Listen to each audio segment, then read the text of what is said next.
Various educational service facilities in Politeknik Negeri Jakarta are prepared to facilitate services for students and the community. Online and face-to-face lecture service systems have been prepared to improve the effectiveness of lectures.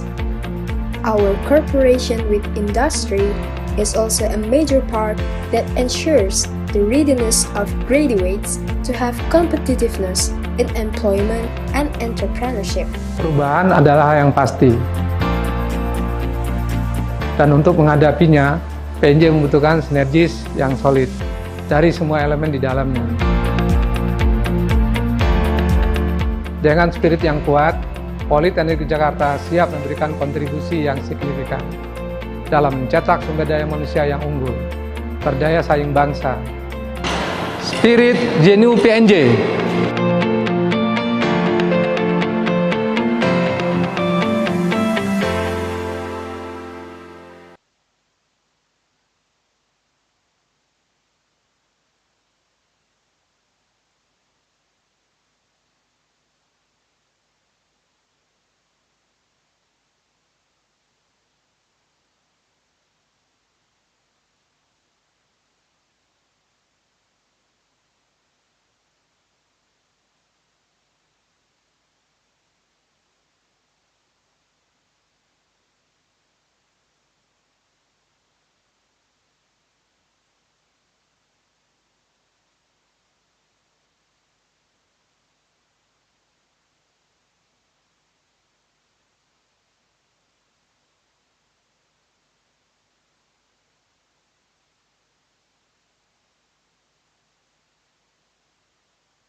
Grup 2 channel 5. Grup 2 channel 4.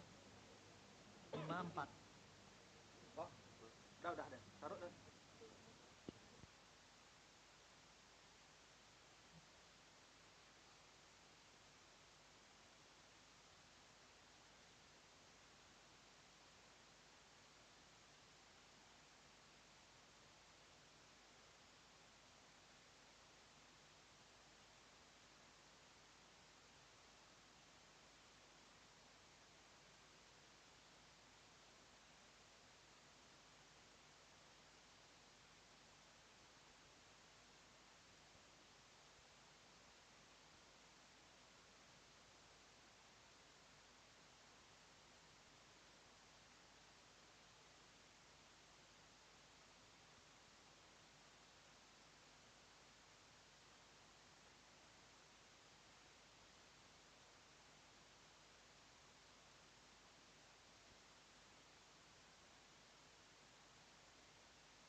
Have you ever envisioned your future?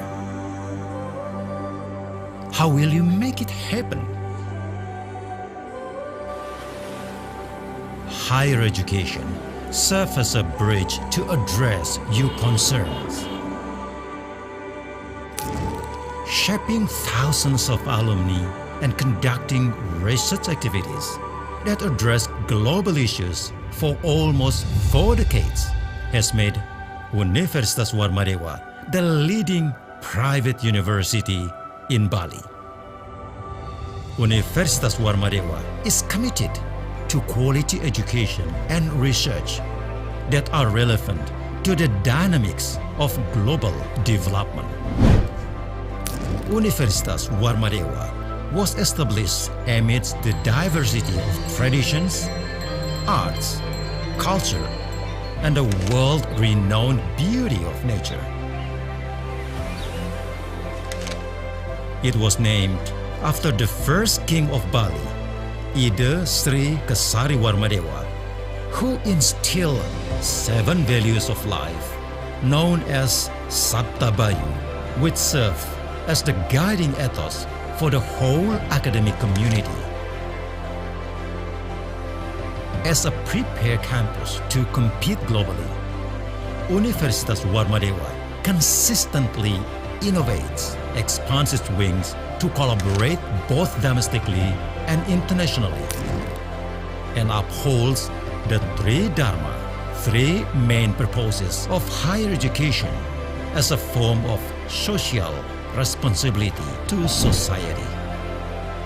Universitas Warmadewa serves as a platform for various students' activities aimed at encouraging students to explore their interests and talents, thereby fostering achievements and contributions to the community and environment. Adhering to a student-based learning approach and focusing on problem solving, the learning system provides freedom of expressions to nurture students' creativity and innovation. Implementing excellent services and supported by complete and comfortable learning facilities as well as competent teaching staff makes Universitas Warmadewa the most preferred private university in Bali. This serves as a solid foundation for students to pursue their aspirations and become part of growing and competitive academic community. Together with Universitas Warmadewa, let's design the future.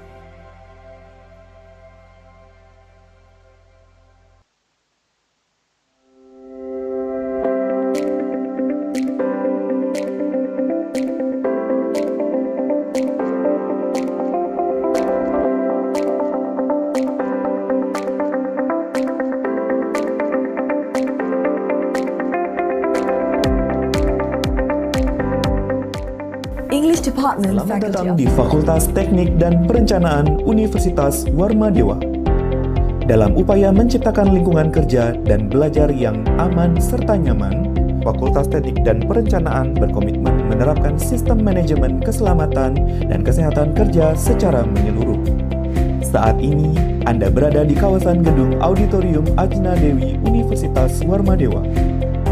Perlu diketahui bahwa area ini merupakan zona bebas asap rokok. Kami menghimbau Anda untuk selalu menjaga kebersihan lingkungan dan membuang sampah pada tempat yang telah disediakan. Fasilitas toilet tersedia dan mudah dijangkau di luar area auditorium. Toilet pria terletak di sisi kiri, sedangkan toilet wanita berada di sisi kanan gedung. Kebersihan fasilitas ini dijaga untuk kenyamanan semua pengunjung dan sivitas akademika.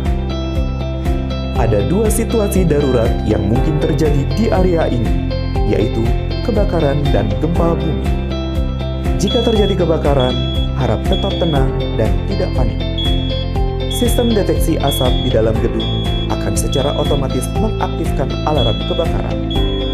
Jika terdeteksi adanya asap, sprinkler akan menyemprotkan air di titik api.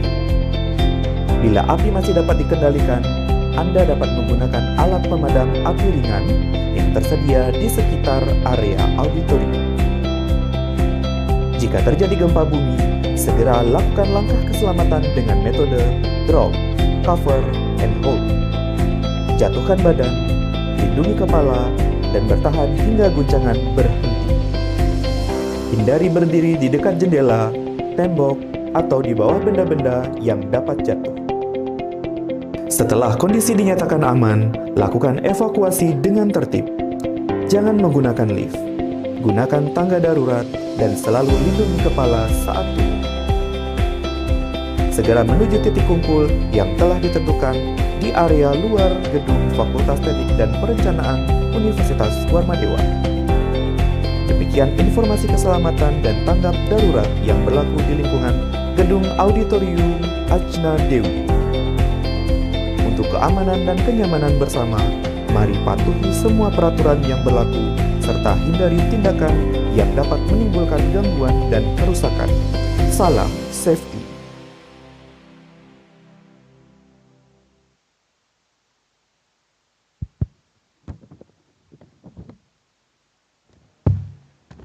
Attention please. The 5th ISoBispro 2026 will begin shortly. We kindly ask all participants to take their seats and prepare for the opening ceremony. For participants joining us online, please make sure that your microphone is muted unless you are invited to speak. We also kindly ask everyone to keep their mobile phones on silent mode. Thank you for your kind attention. This event will not have been possible without the generous support of our sponsor, Clio. We sincerely appreciate your contribution to the success of today's event. Om Swastiastu, Assalamualaikum warahmatullahi wabarakatuh, Shalom, Namo Buddhaya, Salam Kebajikan, peace and prosperity to all of us. Good morning, distinguished guests, respected speakers, moderators, presenters, lecturers, committee members, and all participants joining us both on-site and online. Welcome to the 5th International Seminar of Bispro, or ISoBispro 2026, held here at Universitas Warmadewa, Denpasar, Bali, Indonesia. This international seminar is organized collaboratively by the Business and Professional Communication Program of Politeknik Negeri Jakarta and Universitas Warmadewa. This year's seminar carries the theme Interpreting and Professional Communication in the Digital and Industrial Era. The theme highlights the growing importance of interpreting, translation, and professional communication in a global environment shaped by digital transformation, artificial intelligence, and multilingual interaction across industries. Through keynote presentation, plenarization, and parallelization, this seminar provides a forum for academics, researchers, educators, and practitioners to exchange ideas, present research findings, and share professional experiences. Before we begin, allow us to welcome our distinguished guest. We are honored by the presence of the Honorable Chairman of the Sri Kesari Warmadewa Foundation, the Honorable Rector, Vice Rectors, Directors, Deans, and Faculty members of Universitas Warmadewa, the Honorable Director of Politeknik Negeri Jakarta, Organizing Chair, Head of ISoBispro 2026, and faculty members of Politeknik Negeri Jakarta. Our respected keynote speakers and plenary speakers, our respected presenters, presenters, moderators, and participants. Ladies and gentlemen, I'm Ayu. And I'm Chanya. It is our great pleasure to serve as your Masters of Ceremony for today's event. Ladies and gentlemen, please allow us to present the agenda for today's. 1. Opening ceremony. 2. Prayer. 3. Singing of the Indonesian national anthem, the hymns of Universitas Warmadewa and Politeknik Negeri Jakarta and Sabta Bayu. 4. Opening dance. 5. Opening remarks. 6. Inauguration of ISoBispro 2026. 7. Keynote speaker stations. 8. Lunch and prayer break. 9. Plenary speaker session. 10. Parallel session. 11. Break. 12. Video profile presentation. 13. Closing statement and announcements. And the last, closing ceremony. Without further ado, let us begin the 5th ISoBispro 2026.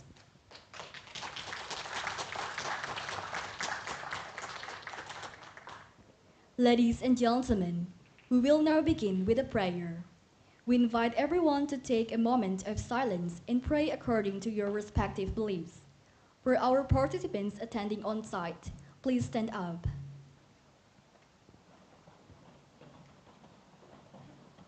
To lead the prayer, we kindly invite the committee to come forward. The time is yours.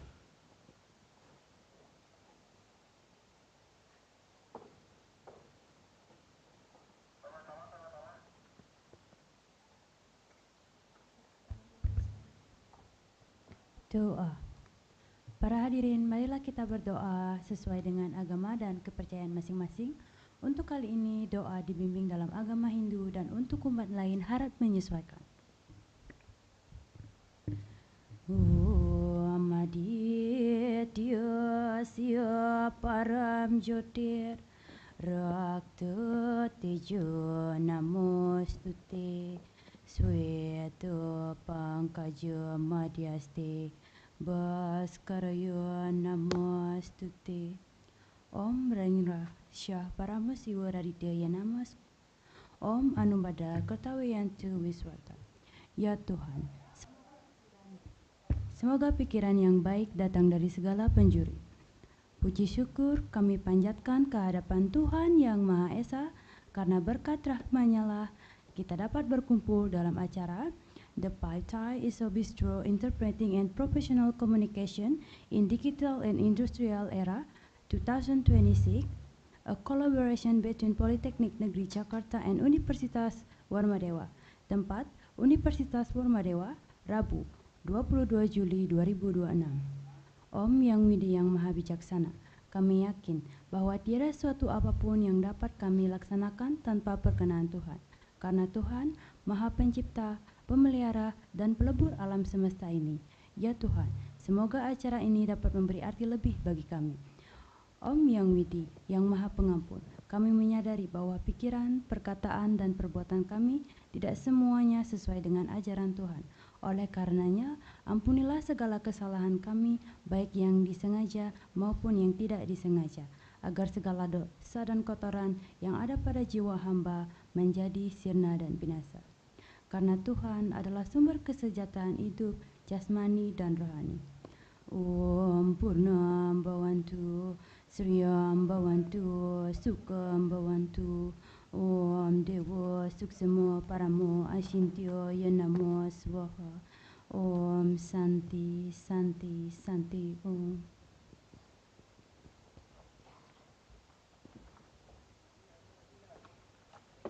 Thank you very much. The prayer has now concluded. Please remain standing as we continue with the singing of the Indonesian National Anthem, the hymns of Universitas Warmadewa and Politeknik Negeri Jakarta, and Sabda Bayu. The committee, the time is yours.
sepanjang masa, berkorban semangat jiwa dan raga, membangun negeri tercinta. Sebagai insan yang berbudaya, kami berjuang sekuat tenaga, mengemban tridharma perguruan tinggi, berkarya bagi nusa bangsa. Bimbinglah kami ya Tuhan, beri kami kekuatan dan iman untuk maju dan terus berjuang, membangun Indonesia jaya. Segenap sivitas akademika berjanji setia, amalkan segala ilmu, menjunjung Undang-Undang Dasar 45, mengangkat citra Ibu Pertiwi. Bersama, bersatu, bahu-membahu, Politeknik Negeri Jakarta maju. Bimbinglah kami ya Tuhan, beri kami kekuatan dan iman untuk maju dan terus berjuang, membangun Indonesia jaya. Segenap sivitas akademika berjanji setia, amalkan segala ilmu, menjunjung Undang-Undang Dasar 45, mengangkat citra Ibu Pertiwi. Bersama, bersatu, bahu-membahu, Politeknik Negeri Jakarta maju.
Thank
you. Please be seated. Ladies and gentlemen, we will now continue with the opening dance. The dance that will be presented is Tari Selat Segara, a traditional Balinese dance that reflects the beauty of Balinese culture and the spirit of welcoming guests.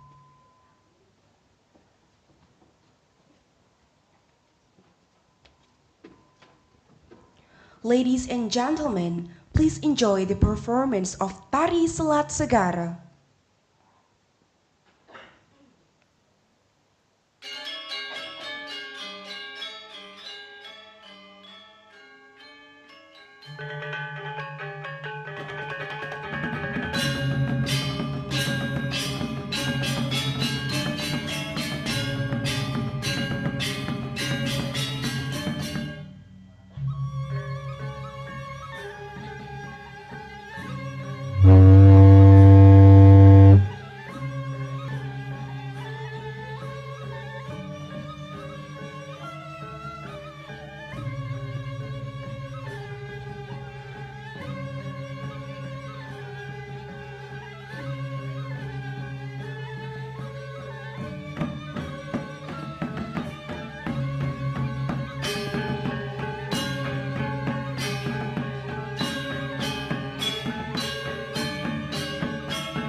What a wonderful performance.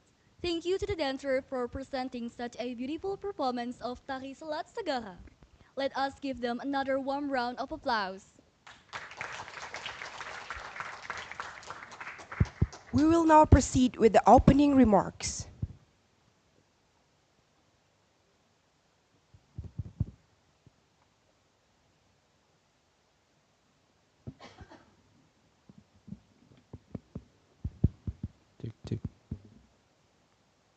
Our first opening remark will be delivered by the organizing chair of ISoBispro 2026.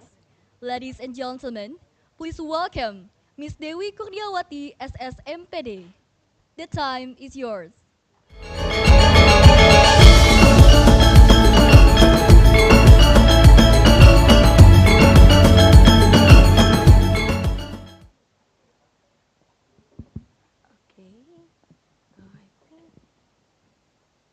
Assalamualaikum warahmatullahi wabarakatuh.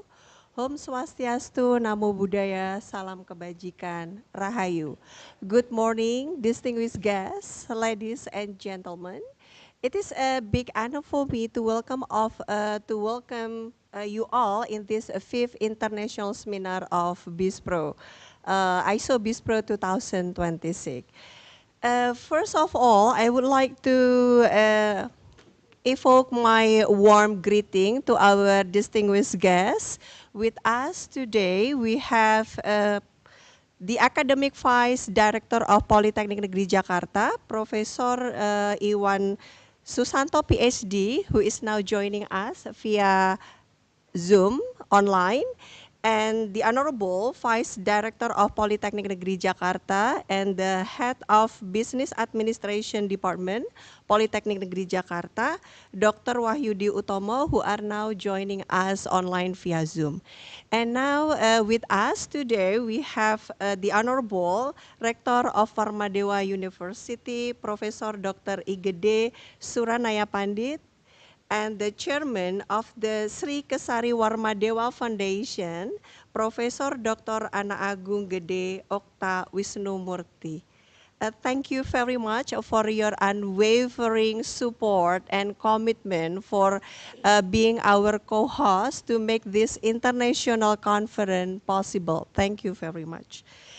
And with us today, our distinguished keynote speaker, we have Alexandra Ludwig from University of Western Australia, and with us, Dr. Mohammed Alakat from University of Malaya, who is now joining us online via Zoom, and Dr. Iwayan Ane from University of Warmadewa, and our heartful appreciation for our plenary speaker, we have Professor Dr. Ina Sukaisi from Polytechnic Negeri Jakarta and Bu Inanti Pediran from Association of Indonesian Conference Interpreter.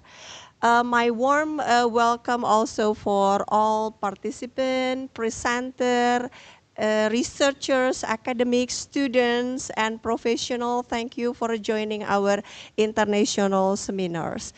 And my beloved organizing team, thank you very much for your solid, fast, and efficient organizing team, both from Polytechnic Negeri Jakarta, from BISPRO, and also from Faculty of Letter, Warmadewa University. Thank you very much. Without your hard effort, this international seminar never happened. Thank you very much.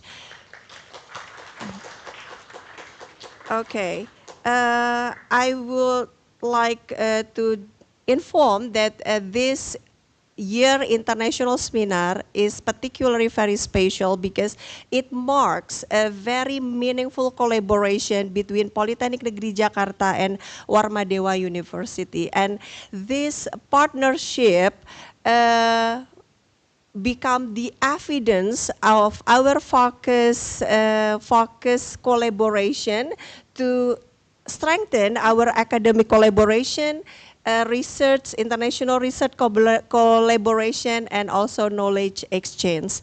And I will also like to announce that this year's seminar has attracted 120 paper submission, and from many reviews, we only accept 102 papers that will be presented by 22 on-site participants and 80 online participants. And this growing number prove that today's researchers get alert for the global challenge and issues that in line with our today's topic about interpreting and professional communication in the digital and industrial era. And this growing number, significant number also become a reflection that demonstrate the truth and also a confidence place in ISoBispro as an international seminar. So finally, everyone, I will just warm all of you. I hope that all of you will have a very fruitful and insightful discussion today. Thank you very much. Wassalamualaikum warahmatullahi wabarakatuh. Thank you very much, Ms. Dewi Kurniawati, for your meaningful remarks.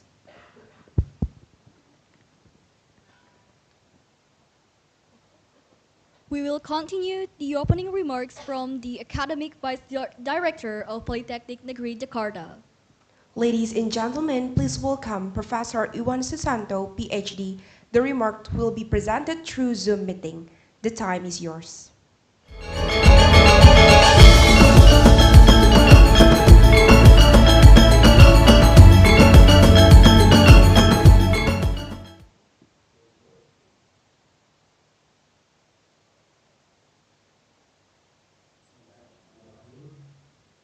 Assalamualaikum warahmatullahi wabarakatuh.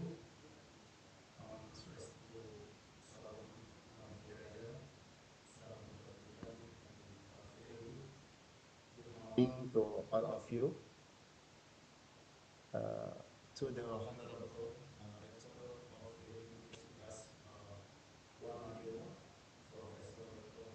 Insinyur Dikide Suranaya, and Chairman of the Warmadewa Foundation, Profesor Dr. Insinyur Dikide Suranaya MD, distinguished winners and deputy speaker, to our colleagues and speakers,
Thank you, Professor Iwan Susanto, for your valuable remarks.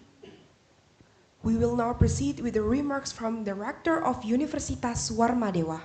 Ladies and gentlemen, please welcome Professor Dr. Insinyur Igede Sukanaya Pandit MP. The time is yours.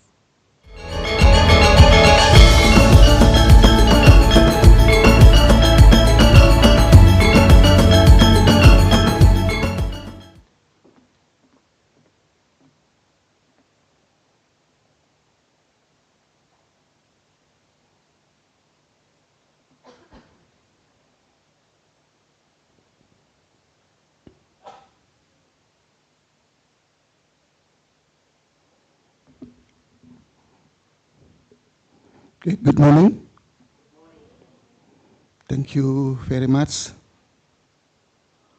Om Swastiastu. Assalamualaikum warahmatullahi wabarakatuh. Salam, namo buddhaya, salam kebajikan, rayu, rayu, rayu. Yang kami hormati Bapak Ketua Yayasan Sri Kesari Warmadewa, Bapak Profesor Dr. Ana Agung Gede Oka Wisnumurti. Yang saya hormati para wakil rektor di lingkungan Das Warmadewa. Yang saya hormati Direktur Politeknik Negeri Jakarta, Dr. Samsurisal SEMM. Yang saya hormati Ketua Panitia The Five International Seminar of Bispro, ISoBispro 2026, Ibu Dewi Kurniawati, SSMPD, and keynote speaker and narasumber Profesor Alexandra Ludewig, Head of the School of Humanity, the University of Western Australia. Thank you, good morning, Prof. Thank you for your coming to Bali, to Warmadewa University. Dr. Muhammad H. Alafad, Assistant Professor of University of Malaya, and Dr. Andus Iwayan Ana, M.Hum, Dean of Faculty of Letter, Warmadewa University, and Profesor Dr. Anda Ina Sukaisi, M.Hum,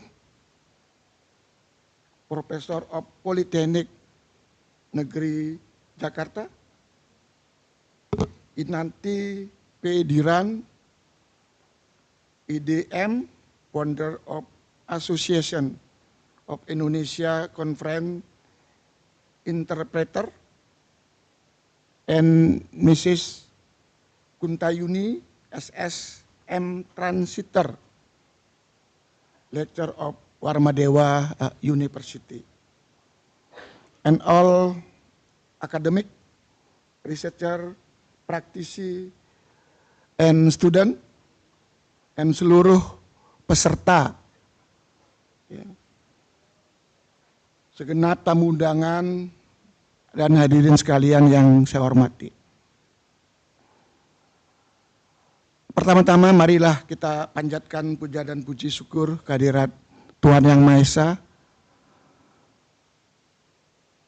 karena atas rahmat dan karunia-Nya hari ini kita bisa berkumpul di ruangan Sri Atnya Dewi Universitas Warmadewa dalam keadaan sehat, ya, dalam rangka pembukaan The Five International Seminar of Bispro, ISoBispro 2026, yang mengangkat tema Interpreting and Professional Communication in the digital and industrial era. Atas nama Universitas Warmadewa, saya mengucapkan selamat datang kepada seluruh hadirin, seluruh tamu undangan yang telah hadir. Merupakan suatu kehormatan bagi kami dapat menjadi mitra penyelenggara seminar internasional bersama Politeknik Negeri Jakarta dengan Fakultas Sastra Universitas Warmadewa sebagai panitia pelaksana. Semoga kolaborasi ini bisa memperkuat semangat akademik serta memperluas jejaring kerja di tingkat nasional maupun internasional. Transformasi digital telah mengubah seluruh aspek kehidupan, termasuk tata cara kita berkomunikasi dan belajar, bekerja, serta kolaborasi. Perkembangan artificial intelligence, AI, machine in translation, dan speech recognition, hingga berbagai platform komunikasi digital telah membawa perubahan yang sangat signifikan dalam profesi penerjemah, interpreting, and komunikasi profesional. Namun demikian, di tengah pesatnya kemajuan teknologi, kita menyadari bahwa teknologi hanyalah sebuah alat. Nilai-nilai kemanusiaan seperti kemampuan memahami konteks budaya, membangun empati, menjaga etika komunikasi, serta berpikir kritis telah menghasilkan interpretasi yang menjadi kompetensi utama yang tidak dapat sepenuhnya digantikan oleh mesin. Perguruan tinggi memiliki tanggung jawab untuk menghasilkan ilmu pengetahuan, inovasi, dan sumber daya manusia yang mampu menjawab tantangan zaman di masa yang akan datang. Warmadewa University meyakini bahwa penguatan kolaborasi internasional yang memiliki peran sangat strategis untuk meningkatkan mutu pendidikan tinggi. Oleh karena itu, kemitraan berbagai perguruan tinggi, institusi di dalam dan di luar negeri akan dapat memberikan dampak yang luar biasa. Akhirnya, kepada seluruh peserta, pemanfaatan kesempatan ini dimanfaatkan dengan sebaik-baiknya untuk menambah pengalaman, menciptakan kolaborasi, dan membawa manfaat yang besar bagi kita semua. Akhirnya, sambutan ini saya mengucapkan selamat mengikuti seluruh rangkaian kegiatan The Five International Seminar of Bispro ISoBispro 2026. Semoga Tuhan memberikan rahmatnya bagi kita semua. Saya akhiri dengan Om Santi Santi Santi Om. Wassalamualaikum warahmatullahi wabarakatuh. Selamat pagi. Thank you very much, Professor Dr. Insinyur Igede Suranaya Pandit, for your remarks. We will continue with the remarks from the chairman of the Sri Kesari Warmadewa Foundation. Ladies and gentlemen, please welcome Professor Dr. Doktorandus Anak Agung Gede Oka Wisnumurti, MSI. The time is yours.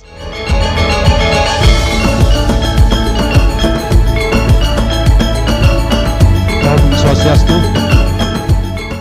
Assalamualaikum warahmatullahi wabarakatuh. good morning, and warm greeting of peace, prosperity, and happiness to everyone present here today. Distinguished Rector of Warmadewa University, Director of Polytechnic Negeri Jakarta, the Dean of Faculty of Letters, and all of the lecture, esteemed speakers, participants, and their guests.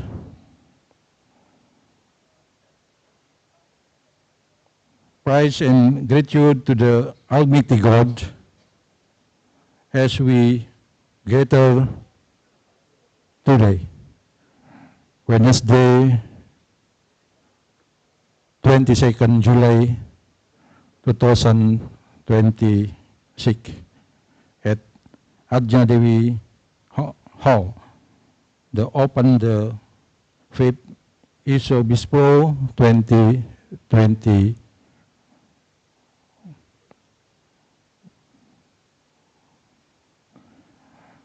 On behalf of the Foundation, I warmly welcome all of you to this meaningful event in Bali.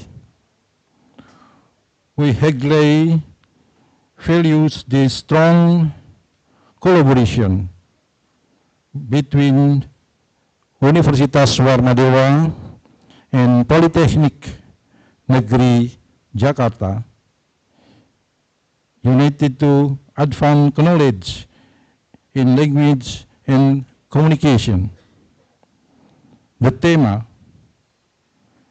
interpreting and professional communication in the digital and industry era, is deeply relevant as technology and industries of philosophy rapidly currently interpretation and professional communication remain the vital bridge connecting national culture and progress. May this conference be a productive platform for sharing insight, building network, and inspiring new ideas.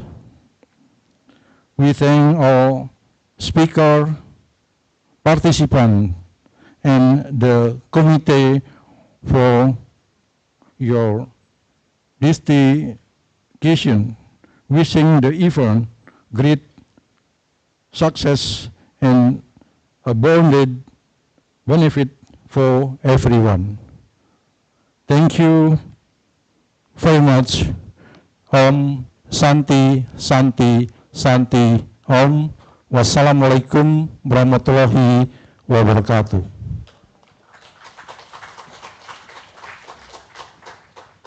Thank you very much, Professor Dr. Andus Ana Agung Gede Okamurti, for your valuable remarks. Please remain on the stage, sir, as we will continue with the inauguration ceremony of the 5th ISoBispro 2026.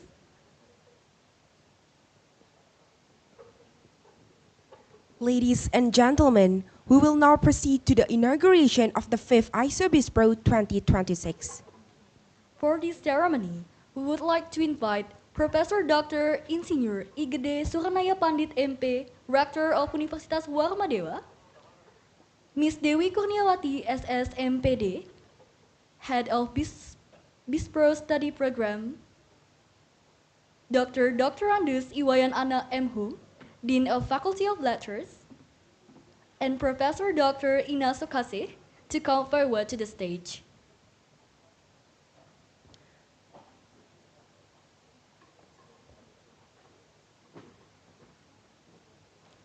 Ladies and gentlemen, let us witness the inauguration of the 5th International Seminar of BISPRO 2026.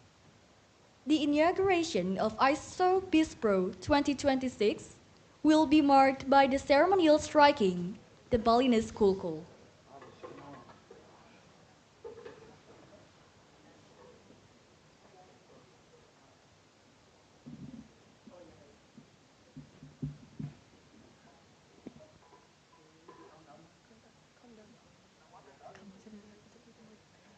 I will count down.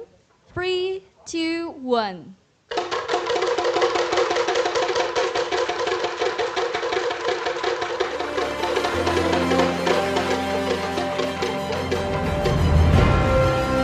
Ladies and gentlemen, we will now have a photo session to commemorate the inauguration of ISoBispro 2026. May we kindly invite our official photographer to prepare.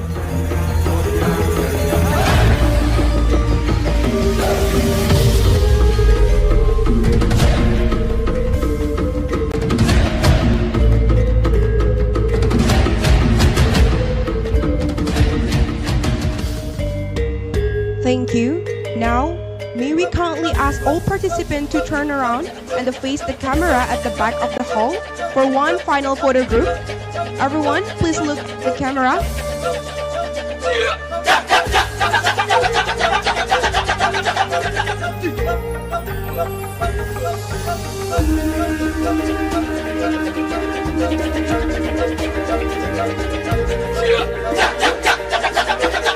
I will count down.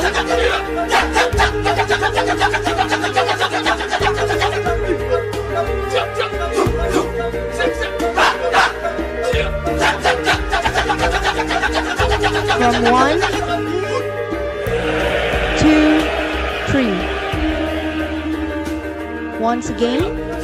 1, 2, 3. Warmadewa sign, please. Warmadewa sign. From 1, 2, and 3. Thank you very much. Let us give our distinguished guests a warm round of applause.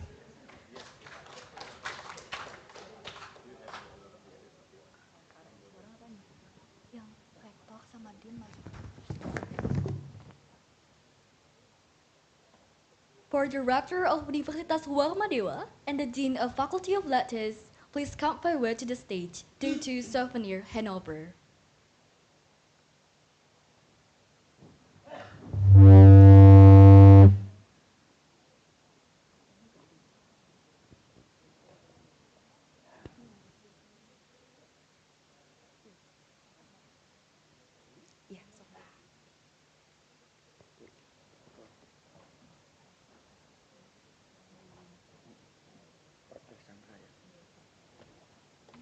At this time, we would also like to invite our keynote speaker, Professor Alexander Ludwig, and Ms. Hariska Humolungo, SPD MA, to kindly come forward to the stage.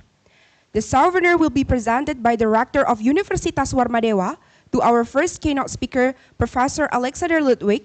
Meanwhile, Ms. Hariska Humolungo, SPD MA, will present the souvenir to our third keynote speaker, Dr. Randus Iwayan Ana M. Hum. Ladies and gentlemen, we will now proceed with the presentation of souvenirs as a token of our sincere appreciation to our distinguished keynote speakers.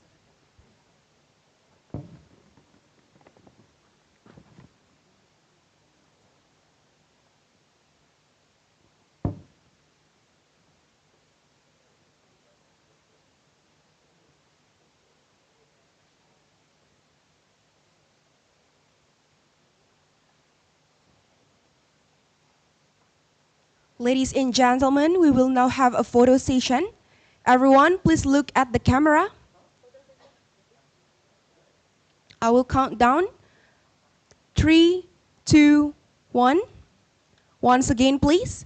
3, 2, 1. Thank you very much. Let us give them a warm round of applause. Thank you, distinguished guests and keynote speakers. You may now return to your seats.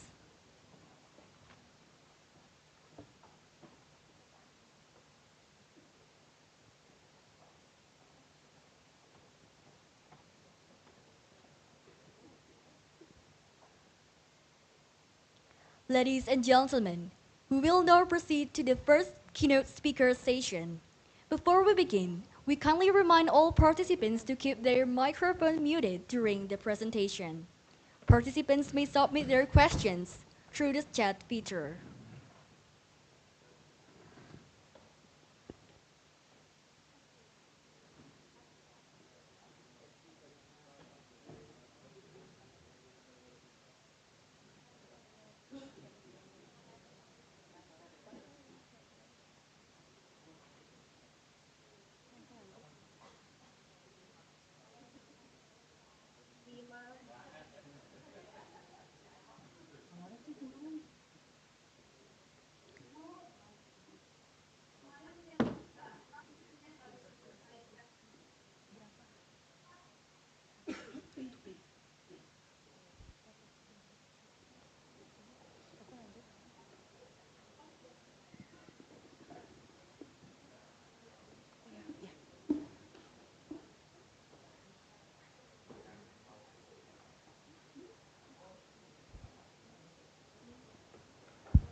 We will now introduce the moderator for this session, Professor Dr. Inyoman Cardana, M.Hum, is a senior lecturer at the Faculty of Letters, Warmadewa University.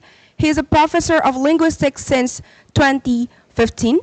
He has ever been a vice rector for academic affairs 2012 until 2016 and dean of Faculty of Letters 2016 until 2024. His research interest is more on linguistic descriptive. Please welcome Professor Dr. Inyoman Cardana, M.Hum. The time is yours.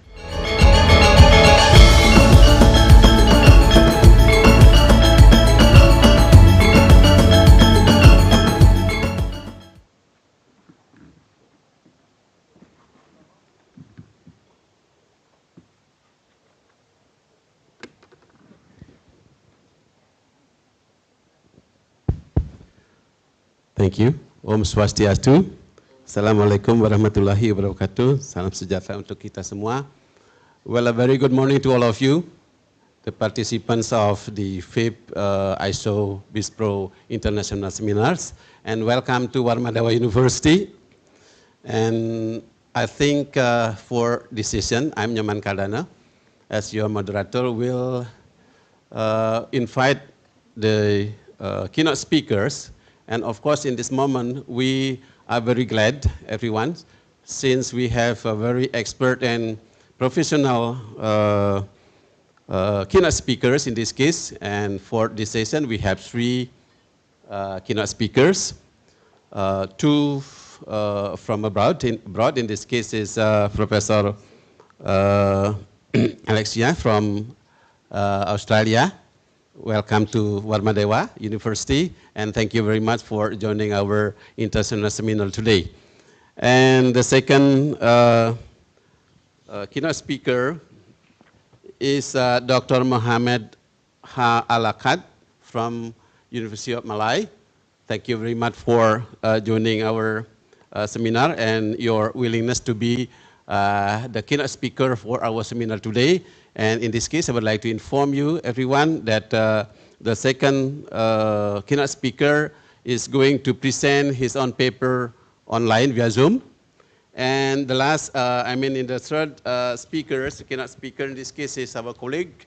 In this case, the Dean of Faculty of Letters, Warmadewa University, Dr. S. Wayan M.Hum. Thank you very much. And of course, you should be ready to be the one of our keynote speakers. Okay, and in this case, we would like to invite the Prof. Alexia and Dr. Wayan Ana to come forward on stage. Thank you.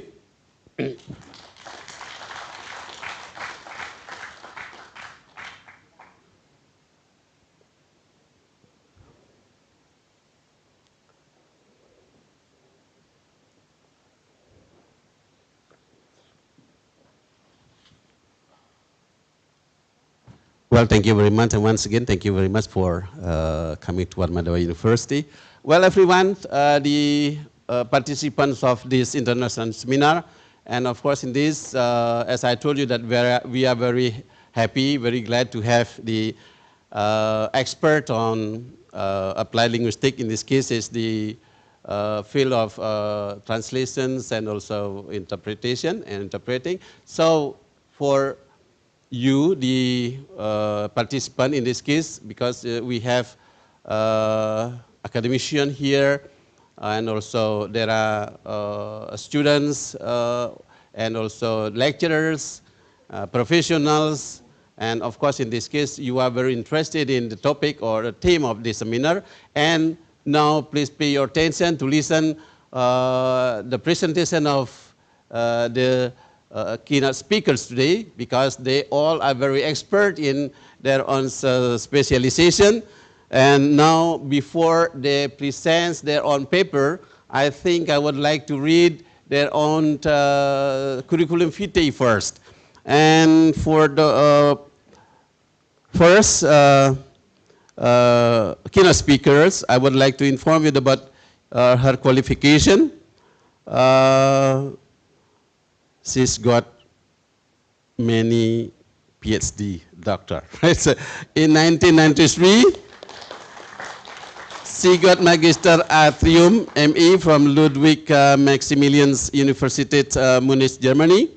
1995, Doctor of Philosophy, PhD, from the University of Queensland, Brisbane, Australia. In 1998, Doctor of Philosophy again, from Ludwig Maximilians Universität, Munich, Germany. And also in 2009, Habitation or Doctor Philosophy Habitation, Universität Koblenz-Lado, Germany. Okay, and of course, as I told you that we are very happy to have this special keynote speaker today. Thank you once again. And about the additional qualification, in 2012, she joined NATI translator, German, English or English, German. In 2016, accredited mediator, alternative dispute resolution. And in 2019, mental health first aider. And in 2020, graduate certificate in higher education. And in 2020 also, senior fellow of the Higher Education Academy. Okay, and of course, in this case, she has done a lot of researches, yeah, for having or getting her degrees. Of course, in this case, she made a lot of researches regarding to her thesis, PhD thesis, and others. And of course, in this case, I would like to inform you that she also get many prizes and awards. Yeah, for example, nomination for Excellence Research Supervision Award, and also scholarship from the Goethe Institute for a 2-week seminar in Munich, and many others, of course. And especially for research fund, okay, research fund and award, she's also got plenty of research funds. In this case, for example, NCP funding, about $160,000. Oh, okay, you may imagine. Yeah. And then also consultancy for autobiography project, about $30,000. Yeah. And printing and production subsidy for UWAP book from Cat's Enterprise. It is about $51,000 and many others. Yeah, of course, in this case, because of the very limited time, I cannot read all. Yeah, but that's is enough information from the first keynote speaker we have for our seminar today. Okay, and without further ado, and we would like to invite the first speaker, Prof, to present your own paper first, because I think your allocated time is about 20 or 30 minutes maximum, right? Okay, okay, thank you very much.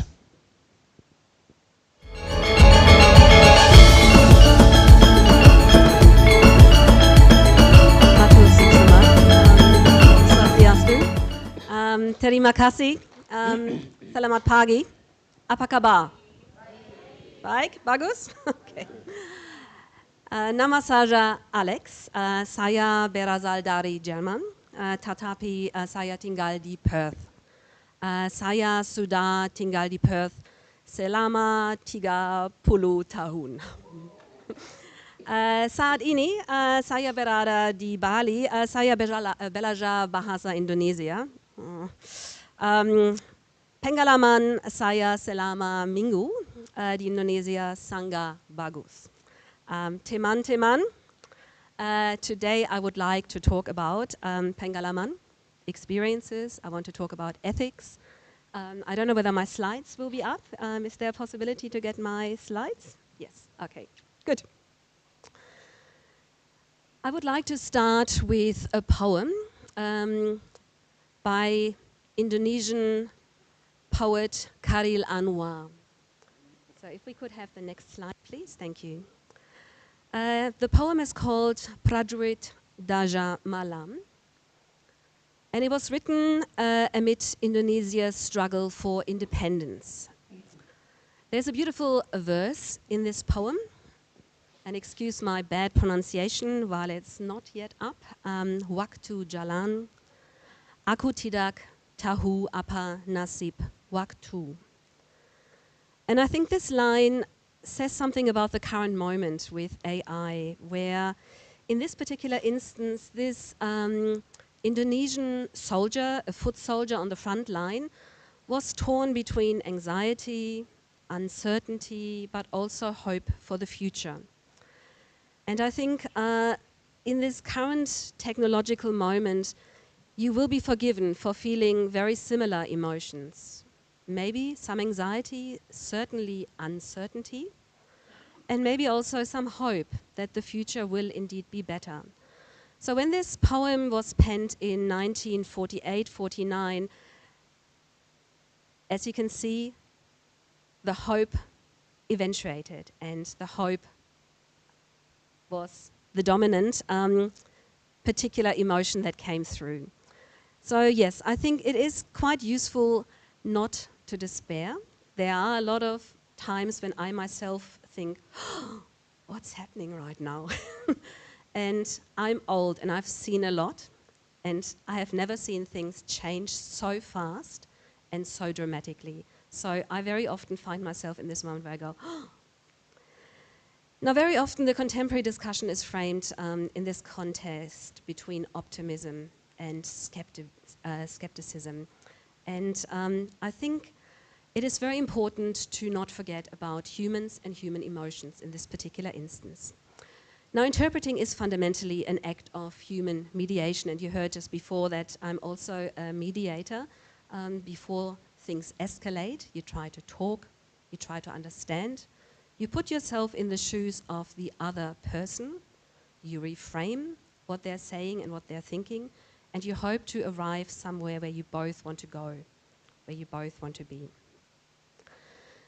Now, as interpreters, you have an enormous cognitive and also emotional pressure under which you work. And at times you understand that the people around you have very unequal authority, unequal access to information, and unequal confidence in the process that is unfolding around them. What we experience now is a shift from a human profession to something that some of our researchers have called the post-human era, where very often the human and their emotions, their situatedness, their positionality are forgotten. Now, the emergence of AI-powered language technologies, particularly neural machine translation, multimodal large language models, this has unsettled this human-centered interpreting and translation model. If we can have the next slide, please.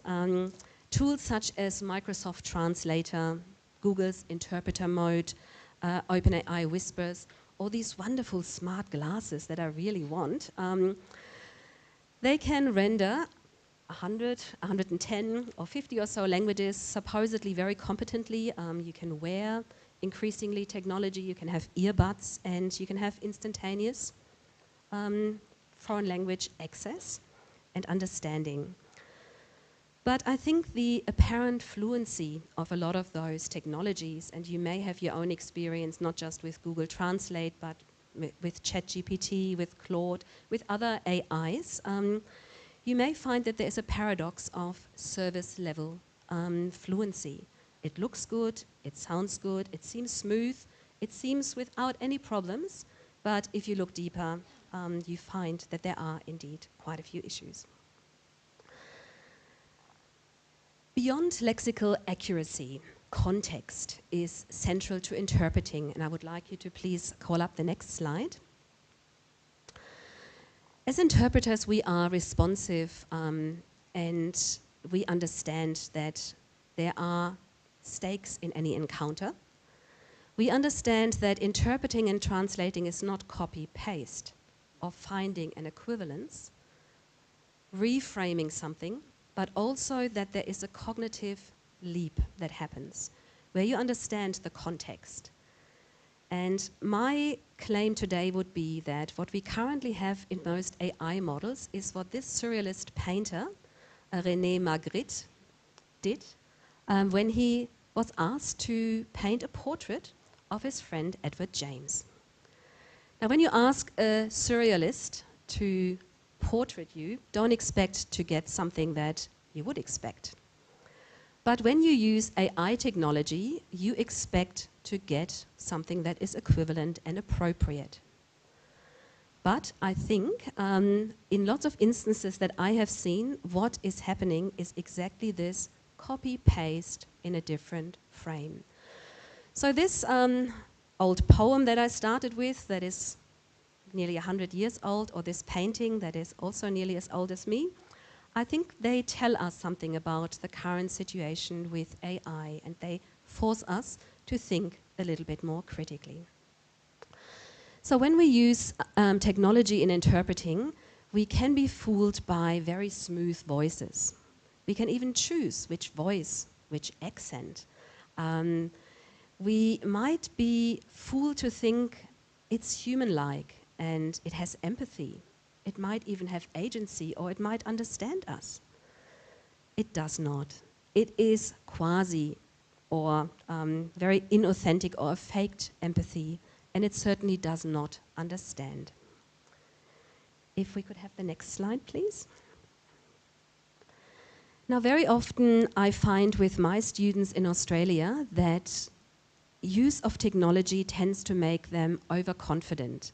They think they already understood something, or they think they already know something, or they look at something that has been produced by AI and has been slightly modified by them, and they have confusion about authorship. They think now it's theirs and that they own it.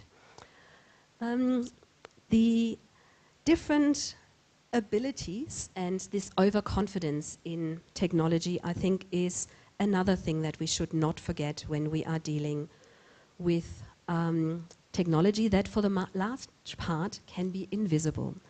So Venuti's long-standing phrase that translators are best when they are invisible, or how visible should an interpreter or translator be, now gets another complication. Now it's also the invisibility of the technology.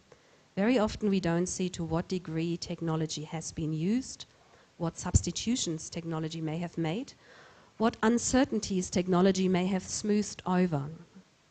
Where technology just sounds good and fluent and confident, but where it actually just thought, I don't understand, but most likely this is the word, and substitutes something without understanding, just simply based on probability and statistics. A colleague of mine, for that reason, has called generative AI not generative, but regurgitative. And if we can have the next slide, please. So when you think about it, if AI tries to be creative, it very often comes up with nonsense. So the safest modus operandi for AI is to reassemble chunks that have worked supposedly before. So it draws on something that is actually not generative, but regurgitative. So it is just reusing, maybe in different contexts and sometimes not so successful, but it is not truly creating, and it is certainly not understanding. It's not coming from a place of knowledge, hermeneutical understanding of the situation. When I use AI, I'm very often surprised about my own naivety. I come from Germany, and in Germany we recycle and are very careful with our rubbish. And I would go with my plastic and my glass and my metal a long way to put it in the right bin. When I use AI, I use a lot of resources. I cannot recycle enough in my life to make up for the resources that I waste. It uses water, it uses electricity, and I am very often not even aware that AI is part of my Google Maps inquiry or my, well, how many stars has this restaurant got, or my TripAdvisor search. AI sits behind everything. So to work critically and sparingly with AI is really, really difficult. And certainly at university I also like to experiment with AI. And if I could have the next slide, please. With my interpreting students, I do role plays.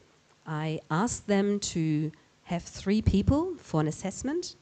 We need 1 interpreter, 1 person who only speaks Mandarin or Korean or German, and another person who would like to have it interpreted into English. And I've used a software that comes from the US. And I asked the AI to transcribe everything, so to have voice to text, which is a normal ASR transformation that is used in interpreting and translating. And I was shocked. My students did not talk about the Taliban or communists. They, when I looked at the analytics, I was very often told that there were not 3 people in the room, but 4. And the 4th person was the interpreter that moved around. They entered the room, they introduced themselves, they sat down, and they facilitated the conversation. And the AI located speakers and thought there was a 4th person. So I got the metrics and the data and the transcript for person number 4. So that was the first oddity. Then very often in Western Australia, we acknowledge that we are situated on Whadjuk Noongar Boodja. We are in Western Australia, most of us migrants. As I said, I'm from Germany, most of the other people are from Europe, from Asia. But we have an indigenous population. And this indigenous population we acknowledge at the beginning of our meetings. So I would start my class, and my students copied this behavior by saying something in Whadjuk Noongar language. So I would say Kaya, which means hello and thank you, and I would acknowledge that I'm on Whadjuk Noongar Boodja. Well, you can imagine what the AI transcribed does. It recognizes some English and then just substitutes and throws in other English words. So my first 5 sentences in all my lectures are like, I'm some imbecile speaking some language that is resembling English words, but make no sense. But in this instance, the students were actually speaking Korean and English. But a lot of my students, like me, have an accent. They are not native speakers, and they're certainly not native American speakers. So our accented English is not transcribed by a lot of those technologies properly. A lot of the technologies, however, because they are very, very, very expensive to develop, have been initially commissioned for strategic and military purposes.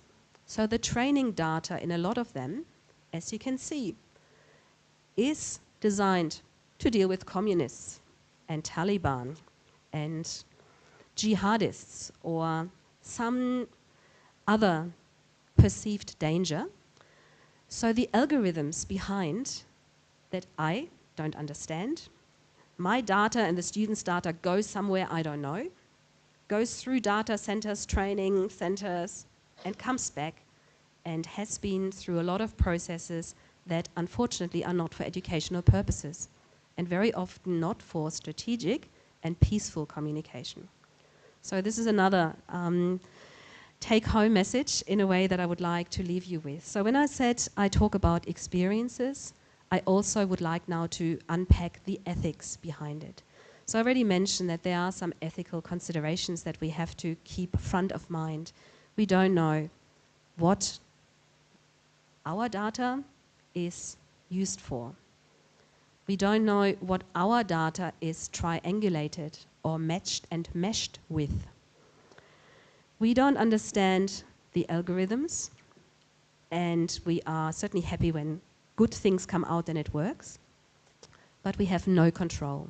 And it's big, very often multinational or just one national big companies that are using our data. So keep that in mind as well. It's not just the copyright issue, but it is your voice, the way you speak, your prosody. Nobody can guarantee me that my voice is not used in some terrorist setup or training camp. So again, you give your data away. If something is for free, you are the product. And if something costs, you still don't know. You have to read a lot of small print and fine lines to understand a little bit of the contract that you're entering into. So a lot of those privately owned servers that host the data or that deal with the data are very opaque to us, and we also never know when we may lose access to the data.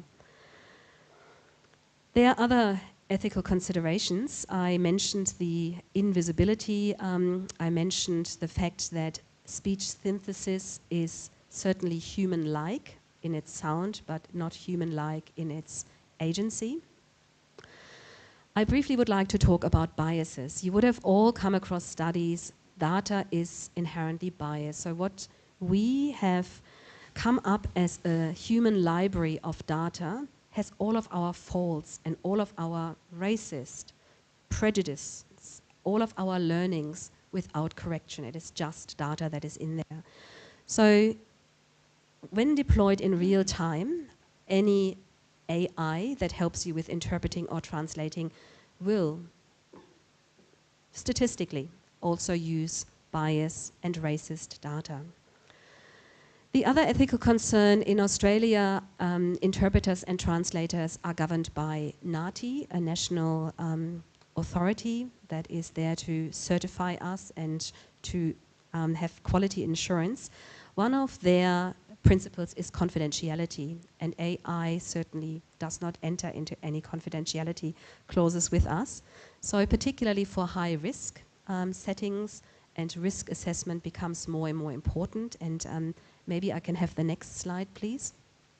It is really up to us to assess what is the risk and what is our ethical situation.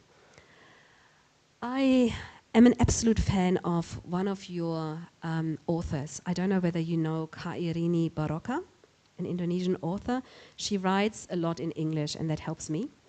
And she has come up with very interesting observations about translation more than interpreting. And she says, not everything should be interpreted. There should be a right to withhold a translation.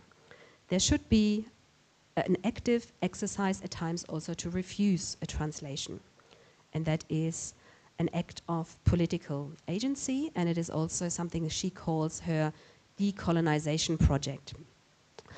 And she has observed in a lot of people that, particularly white translators as she refers to, that there is this sentiment that everything should be understandable and everything should be accessible in English, and therefore everything should be extracted from other languages and cultures. Again, speaking about the indigenous people of Australia, there are certain things that are women's business only. And there are certain things that are men's business only, and they should never be privy to the other side. There is sorry business, and that is very private and should be within a family or within a larger family structure, but it should not be for public consumption or digestion. So her claim that a lot of interpreting that is done, possibly also without your knowledge because people wear devices, is a form of colonial extractivism. And it is something that we should definitely not condone.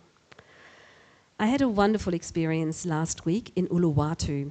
And if we could please have the next slide. I went to a Ketchak dance. And in addition to an MC, there was a white monkey, Hanuman. And Hanuman was playing with the audience. There was a very large audience of international guests and local people. And Hanuman was talking to the audience in Balinese, in Indonesian. It asked, who here is Australian? And then there was this big cheer, and Hanuman said, Aussie, Aussie, oi, oi, oi. And then, who is Indian? So he was playing to the international crowd. But then he proceeded to talk for a long time in Balinese and in Indonesian. And it was not translated. And what Hanuman did at the time, he jumped into the audience and he sat on people's shoulders and he was going through people's hair, finding lice and was eating their lice. He was playing tricks on the foreigners. And the joke was very much playing towards Balinese and local audiences and playing to people who understood Indonesian. And I thought it was very important that this was not interpreted, that I did not understand it, that I observed the spectacle, and I realized it is my fault that I don't speak Indonesian well enough, and I should bloody well learn it. So Hanuman did exactly what Kairini Baroka also said. There are pieces of information that should not be extracted, that should just be left as part of the mystique, as part of the performance, and should be respected for exactly that.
commentary about translation and interpreting. It is in reference to a painting by Paul Gauguin. And if I could have the next slide, please. Paul Gauguin came to Java and he decided that anyone who was there he could paint. Nothing was off limits, whether people were presenting nude or whether they were performing any sacred and religious rituals, it was for him to capture. He could extract, in a very colonialist way, the information on his canvas. And Kairani Barocca is now switching this and saying, all these Javanese women, all these Annas, we are looking back. And we are infinite and visible. So again, if I could have the next slide, please. I'm coming to my conclusion. So the ethics of looking back, staring back, but also changing your point of view, adjusting, and maybe looking with empathy. Looking at who is looking and how they're looking, and are they allowed to look. And I think this empathy, this understanding of the frame and the reframe is only something that humans can do. No AI can perform this. If I could have the next slide, please. So one of the questions as an ethicist you would have to ask yourself is not just what is in the data set, but also what worldview travels through the data set. As I've seen with my experiments with interpretation students, it was very much a military and strategic Al-Qaeda, Islamophobia worldview that came through, a communist anxiety. We very often may get through an AI a response in another language, let's say Indonesian or Balinese or an indigenous language, but the worldview that travels is American in most cases. If you use some Chinese products, it might be Chinese, but it is not a cultural worldview that is in the right frame, that is reproduced. If I can have the next slide, please. Very recently there was an article on The Conversation where it says AI fluency in other languages hides the Western worldview. So an Indonesian researcher gave something into the machine, got an answer and realized this is coming from an hedonistic, individualist point of view, and it had not understood that the question came in Indonesian for an Indonesian context and was therefore much more in need of a community and a collective approach. So the worldviews that travel are very problematic. And if I can have the next slide, please. So when we talk about worldviews, it is actually the worst of our human knowledge that is replicated. So I talked before about the biases, about the racism. The question we have to ask ourselves when we use AI is, are we ready for the monster in the mirror? It is on steroids and on stealth, our worst monster faces that are elevated, multiplied, magnified. So let me get to my last 2 or 3 slides. I would like to come back to René Magritte's painting.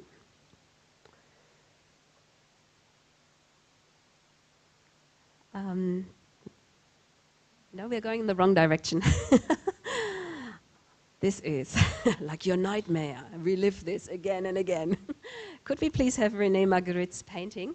There are actually a few modern adaptations that are also including female point of views. Further, please. Further. Next. Next. And yes, that's the one.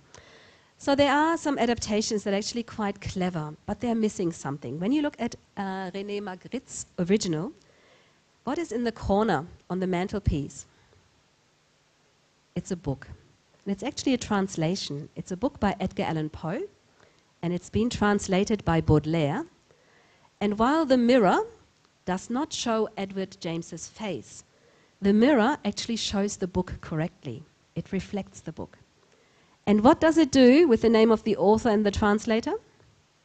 In the mirror, the translator is first. You see? The logic, it has reflected the image, And first is the name of Edgar Allan Poe, and then Baudelaire, the translator. And the mirror actually shows you in the order. The original is second, and the translator plays the pivotal role. If we go to the next slide, please. So a lot of the adaptations of this painting leave out the reference to translation and interpreting and the role of the original and the copy, the source and the target text. And it is really only an interpreter that would understand those references. A translator, an interpreter that is sensitized to this particular detail and can therefore frame it correctly and would not leave it out. So I would say, as humans, you are able to understand silence. A machine just says, no input, there must be a problem. But you understand what silence could all mean in different contexts. You understand the gaze, the register, tension. You understand that a synthetic voice is not human, and that there's a lot of transparency required when you use AI. My last few slides, if I can please have the slides. So we are going the wrong way again. What I'm trying to get at is we have to be ready for this monster in the mirror, and we have to understand how we can work constructively with the monster in the mirror. Further, please. Yeah. So when I put my keynote, one further, please. I'll go to the last slide now, where no, the wrong way. I would like to show you what happened when I put my keynote through ChatGPT. And I said I would like to have a fierce critique of it, please. And AI said a lot of things like, your sentences are too long, and there's way too much Indonesian examples. So it didn't understand the context. So please go to the next one. And I also said, please do something with I would like to have the ChatGPT image of, no, the next one, please. I'm past that. Further, further. This one. So I asked ChatGPT to please come up with what would a non-serialist, you see my prompt at the bottom, so the portrait of the friend, I gave it the prompt, please show what's in the mirror. And it actually should have been a monster face. So I think it is very important for us to understand that AI is still at a stage where it needs a lot of our love and attention and empathy and input. So yeah, I would like to leave you with that. So I hoped I was able to set the scene. I could show you something of my experience. I could talk a little bit about the ethical issues, but I also would hope that you understand human agency is more important than ever, and what we all need is a lot of empathy. Thank you very much.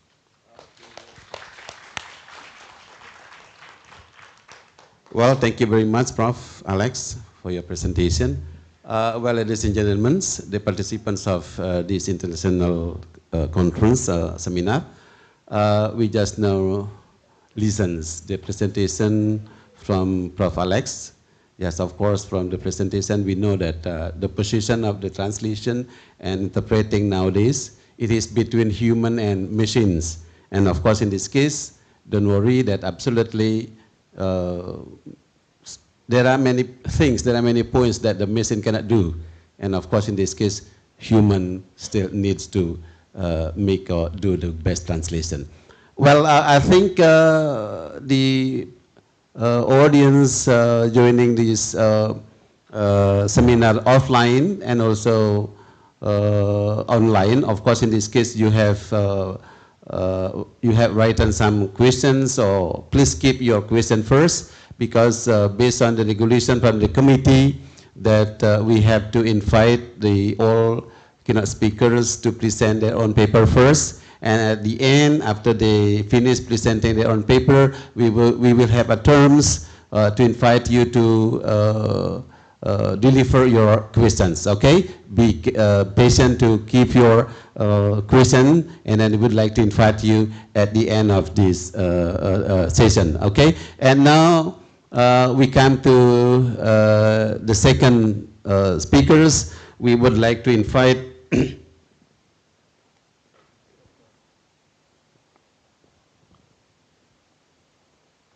yeah, we would like to invite Dr. Mohammed Alakad. And of course, in this case, we would like to read his short profile or CV. And of course, in this case, we all have to know about who Dr. Mohammed is. Okay, Dr. Mohammed Alakad is an academic, a researcher, translator, and interpreter specializing in translation interpreting studies, applied linguistic, educational technology, and the application of artificial intelligence in language education and research. He holds a PhD in translation studies in 2019 and a master's degree in applied linguistics 2015 from the University of Malaysia, and a bachelor's degree in English language teaching 2008 from Al-Aqsa University, Palestine. Currently, he serves as senior researcher, so postdoctoral research fellow at the Hashim Sani Center for Palestine Studies, University Malaysia, and also is also the CEO and president of the Asian Federation of Translators and Interpreters. Throughout his academic career, Dr. Alakad has held various academic and leadership positions, including assistant professor at Management and Science University, Malaysia, associate professor and head of Department of Translation at Israel University, Gaza, Palestine, and University Malay Elite Fellow. As a professional interpreter, he has provided simultaneous and consecutive interpreting services for various international organizations and high-level events, including the ASEAN GCC China Summit, the ASEAN GCC Economic Forum, the ASEAN Football Confederation Congress, and the International Tennis Federation. He also served as an official interpreter for King of Saudi Arabia during his state visit to Malay in 2017. Okay, Dr. Alakad is an active researcher with 30 international referred journal publication, 23 conference paper, and 4 books of book chapter with approximately 300 Google Scholar citation. His research interests include translation interpreting studies, applied linguistics, educational technology, artificial intelligence, discourse analysis, and research and publication. Several of his publications appear in Scopus Index Journal, including Q1 and Q Journal. Okay, ladies and gentlemen, give applause to the second speakers, Dr. Muhammad Alakad. To Dr. Muhammad Alakad, time is yours.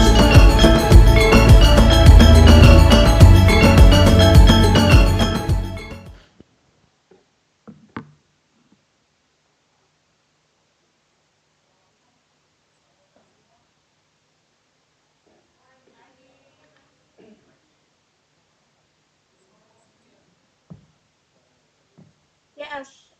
Waalaikumsalam.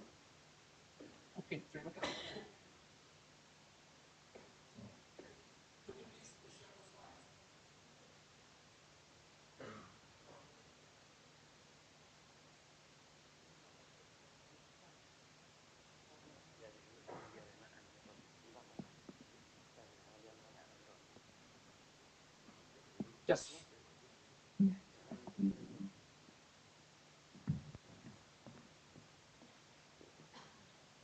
So, good morning once again, everyone. Distinguished colleagues, scholars, professional interpreters, educators, students, and residents. So, it is an honor for me to graduate at University of Manila. So, at first, this forum was expected to be a pleasure, of course, to have the provost of this institution and everyone who will this event.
search system.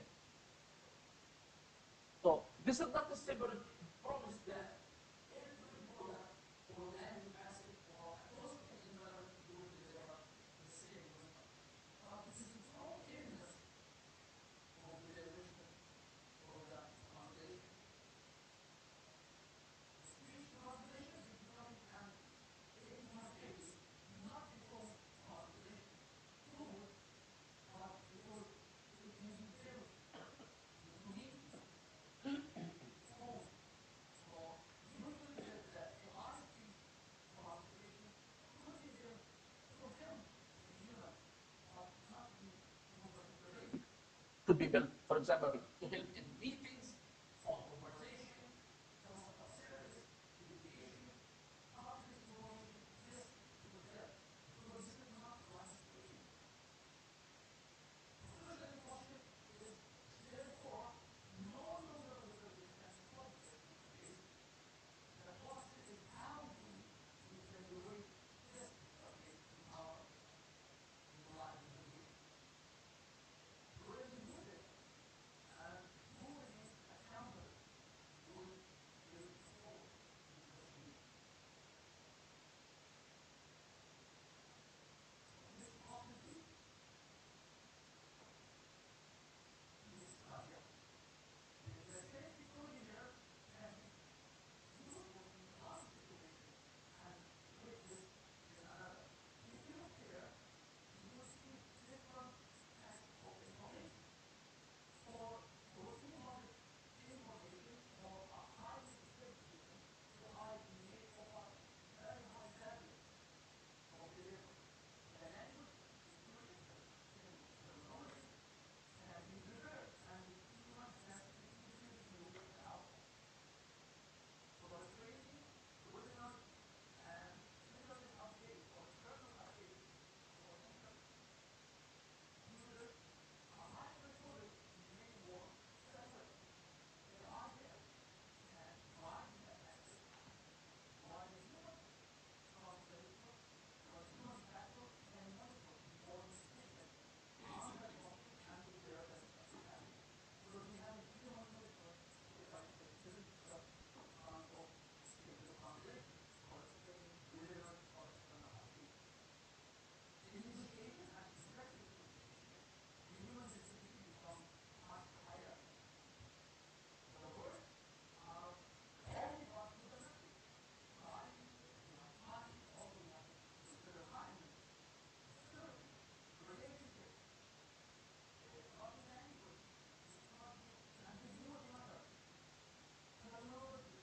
AI may support preparation for difficult meetings or investigation and to provide a candidate pattern of behavior, but it will not likely become the decision maker. Because understanding which we have defined consequences. In healthcare, legal, humanitarian protection crisis, conflict, or diplomatic issues, consequences of drug-specific errors may be very serious and difficult to reverse. Here, usually the human expertise is essential, and AI should be limited to careful development work that is used manually. So the ability of the evaluation is not simply the language pair, it is the language pair plus the domain where we can use AI. The speaker, the accent, the tone of position, and the communication scope, the privacy requirement, and the truth of behavior. Also, responsibility. If there is any failure, who will be responsible behind it? Who has the responsibility? So the decision rule is this.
confuse or to reassure or to challenge.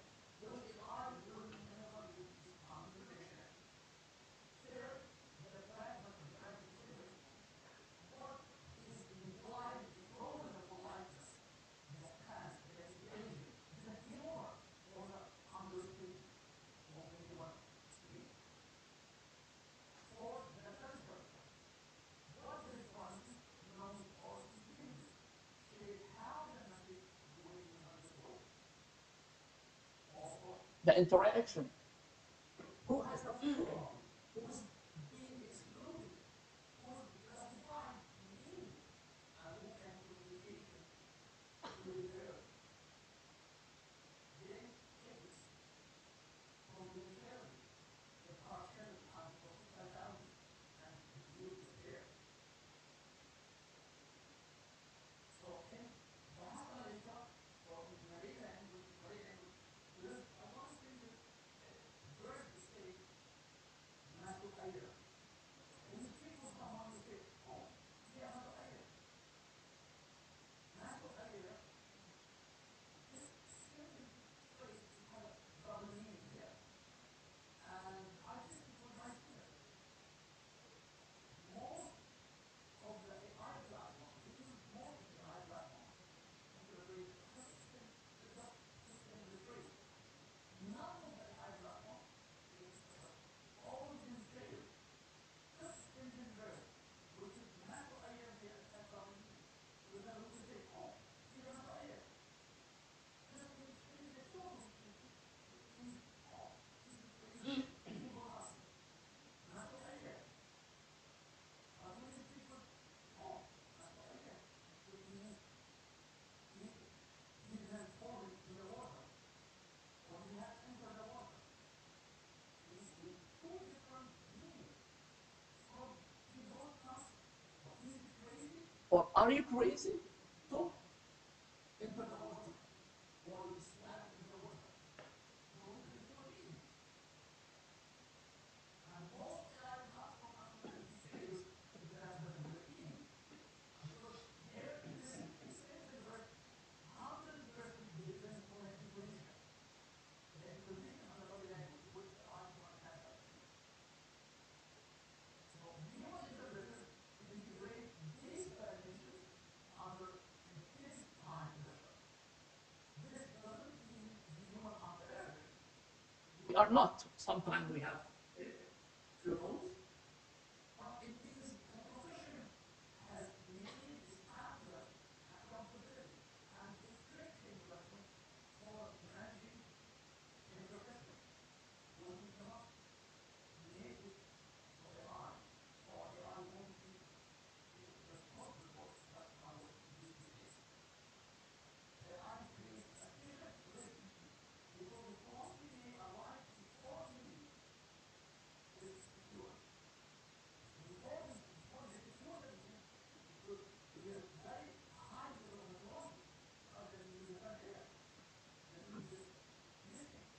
Or the sentence is grammatically correct. But still, this is very unusual. The output can sound polished, natural, and confident, yet confidence sometimes can persuade listeners to change. Well, excuse me, Dr. Mohammed, your time is about 5 minutes left. Thank you. So, thank you. So, let's move to the next slide. The same slide which we patiently predicted. This is very interesting. Let me also give clear the ground AI framework development and what will happen if we don't have AI. AI nowadays acting is a helper, assist, steady time, but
So then there is a data exposure also.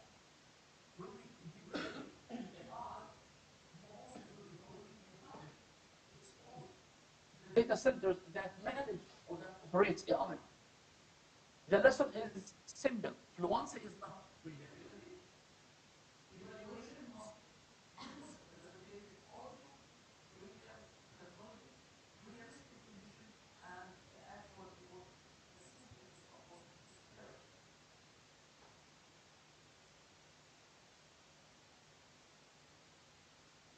Next slide, please. Consider assembling an illustrative moment in an education. One speaker says, we can live with that. The sentence is not difficult. A simple sentence, we can live with that.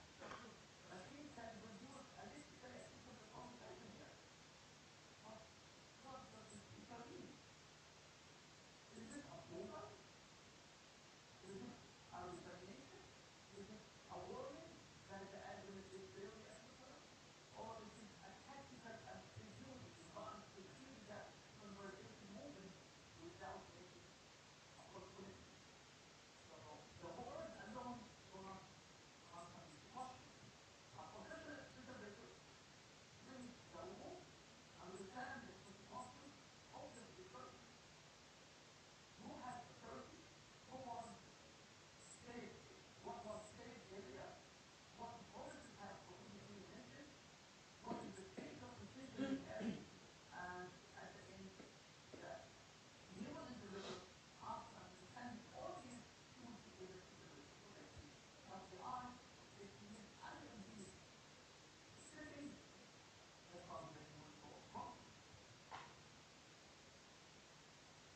Professional communication is a trust system. Next slide, please. So interpreting is often described as a bridge between the speaker and the audience, but professional communication is better understood as a trust system. So here we have the speaker, the interpreter, and the audience. So what we need to build? We need to build that trust between the speaker and the audience. The interpreter is responsible for this. However, the AI platform may not be able to deliver the message correctly, and if any mistake happens, the problem is done. Trust requires discipline, responsibility belongs to human and institutions, even when intelligent technology is crossing the border. Next slide, please. So the mechanism is being designed here. We have the language conduit, AI enables search communication artificially.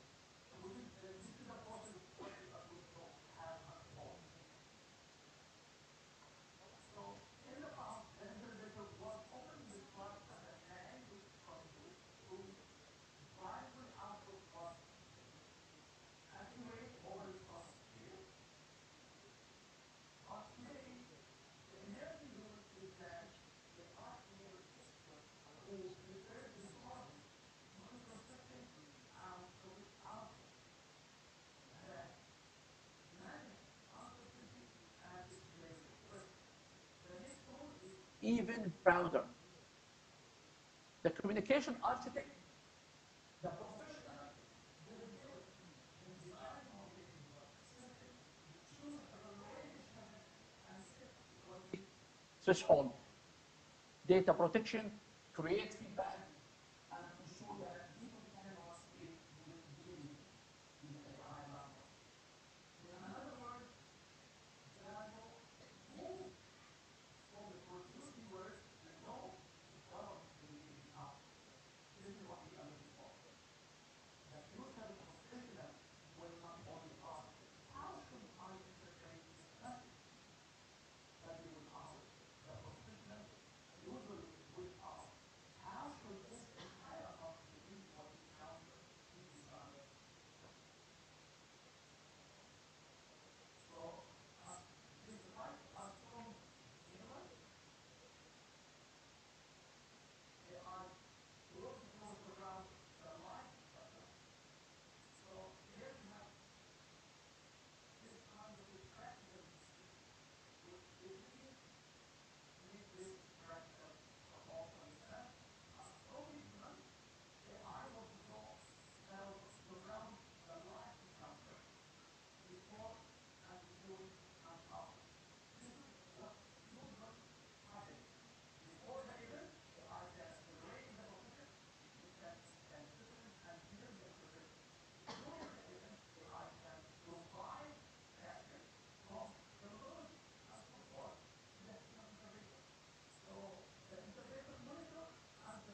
decide whether to use. After the event or post the event, AI has yet to locate with precision, compare before to prepare several modalities. But the human reviews of content, correct the record where necessary, and close the determined loop. This workflow will happen and integration, a fantastic integration between human and AI, where you can both connect together and do it together. The person interpreter for the comment and recent writing explanation and during the action summit last year, I personally used AI. We were allowed to use AI. But during the action summit, they engaged more than 25 interpreters. And they were able to engage AI, but 25. Why? Because they were actually from even once close the negotiation with the activity, with them the entire summit, which cost millions to organize. So they integrate human interpreters, and we use AI. We have the opportunity to use AI to accelerate the submission, to scan our documents, identify between the terminology and between the resources. So AI can help us by implementing our own team and with the intervention. We are not going to use AI completely. This is what we were doing. We were interpreting every single word. And when you say interpret, it doesn't mean you need to interpret every single logic explicitly, because this is not interpretation.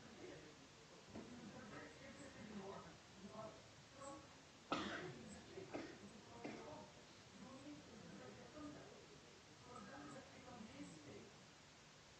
100 words, but you interpret only 50 words.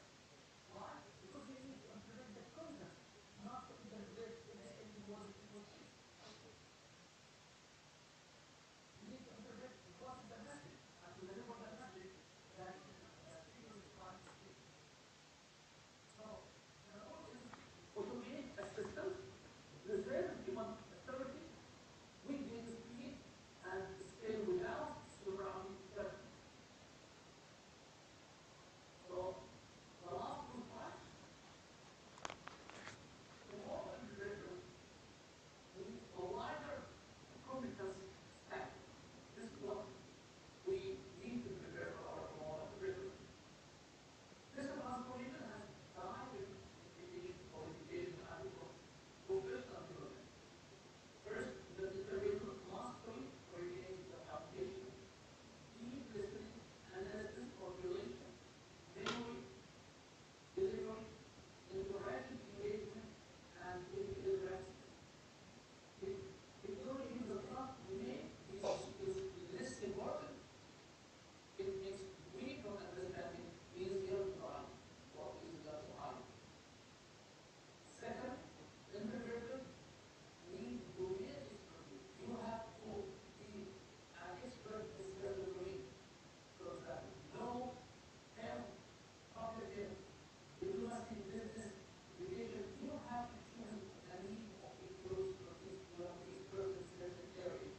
Public service, all these areas or domains have their own risk and limitations. Excuse me, Dr. Mohammed. I'm so sorry to inform you, to remind you that your time is almost up. Thank you. Yes, maybe, yeah, 2 minutes more. Yeah, 2 minutes more maybe, right? I can go to the last Yes, yes, okay, thank you. This is very important because this is what we prepare our future interpretation for. So the European Union Act, the European Union AI Act, reflects a broader movement toward risk-based implementation, transparency, and human oversight. Also, every institution must follow its own legal context. The important point is that governance must come before failure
Well, thank you very much once again to Mr. Mohammed for your participation. Okay, very nice presentation, ladies and gentlemen. We have listened to the presentation given by the Dr. Mohammed. That absolutely he was talking about it's about the condition of the translation tools or machines. It's between human and machines. But in the future, he said that it's not again about the human and versus machines. But he's stressing that absolutely machines also has a lot of lack or weakness, and absolutely when the text bound or tied by the context and the situation, of course machine cannot do appropriately or very well about the translation. But in this case, the text must be translated or interpreted by human. Okay? Thank you very much, and of course, I'm sure that you all have a lot of questions delivered to Mr. Mohammed, but just wait for a few minutes. We are now coming to the third keynote speaker. Mr. Anna, please come forward to the stage.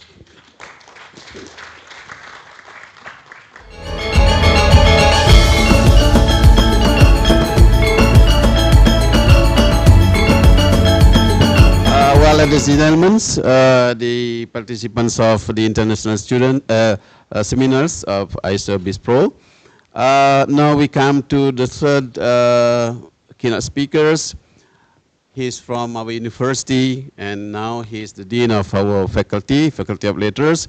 And also, I would like to inform you about his working experience and also the leadership skills of the Mr. Anas. In this case, I would like to start from 1987 to 2007.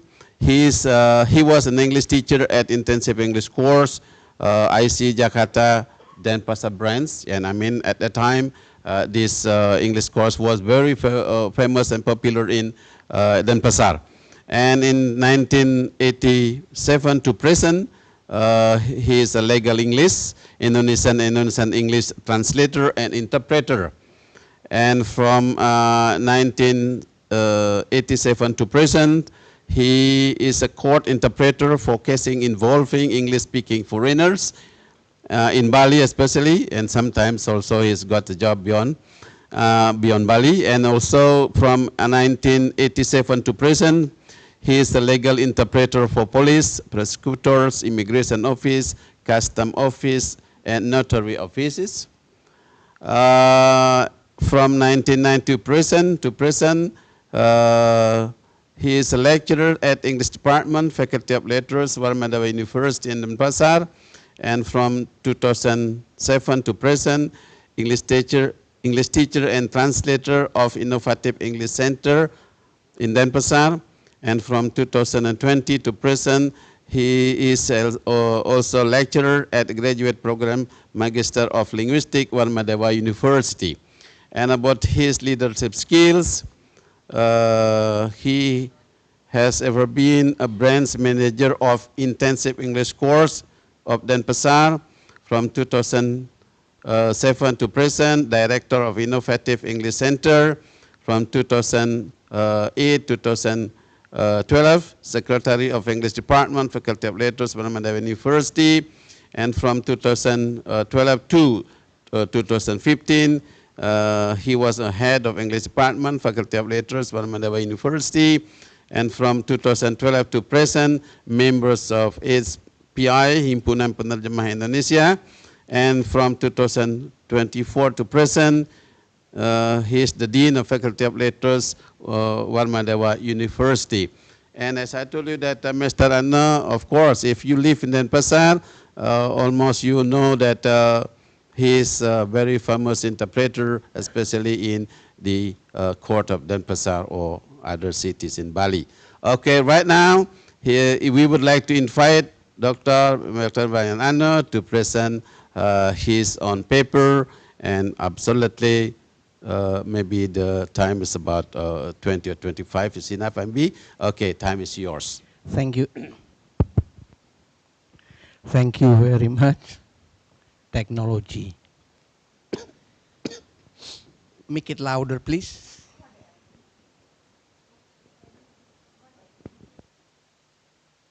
Oh, I changed myself. See. Uh, Good morning. Yeah, I understand this is the situation where we have lunch. It seems my voice is louder than I use this microphone. The title of my paper is The Rules of English Interpreters, Past, Present, and Future.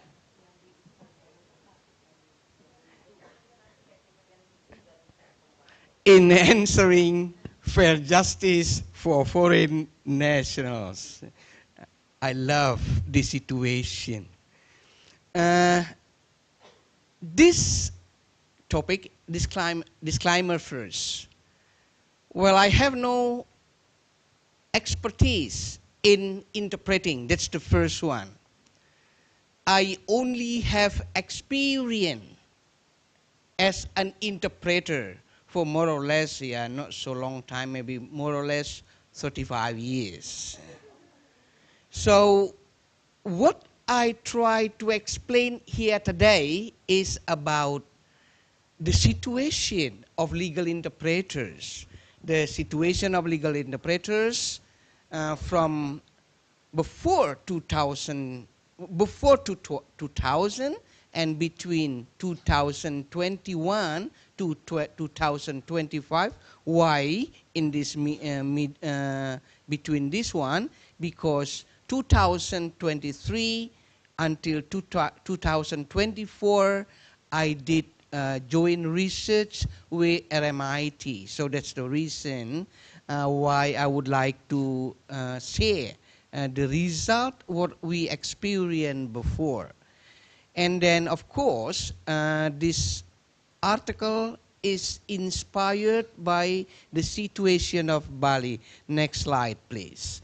Where, as everyone knows, that Bali is maybe the most famous tourist destination in the world. So, due to this, many people coming to Bali, the result is, of course, foreign exchange earning for us, for our government, will be increased very much. But what happened on the other side? In addition to this increase of earning,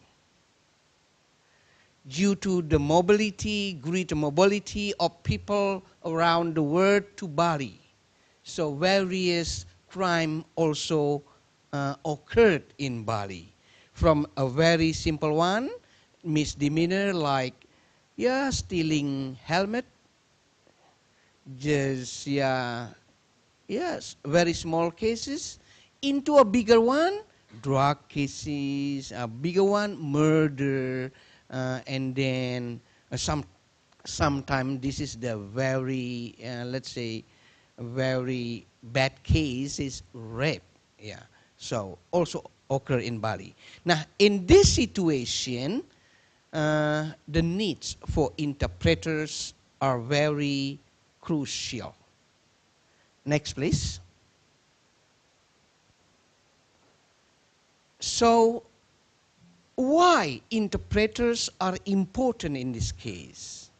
Based on the previous studies, it is found out, it is indicated that interpreters is the cornerstone for a fair access to justice, a fair trial. So interpreters is not merely a language conduit or language helper, as far as based on the result of the research previously.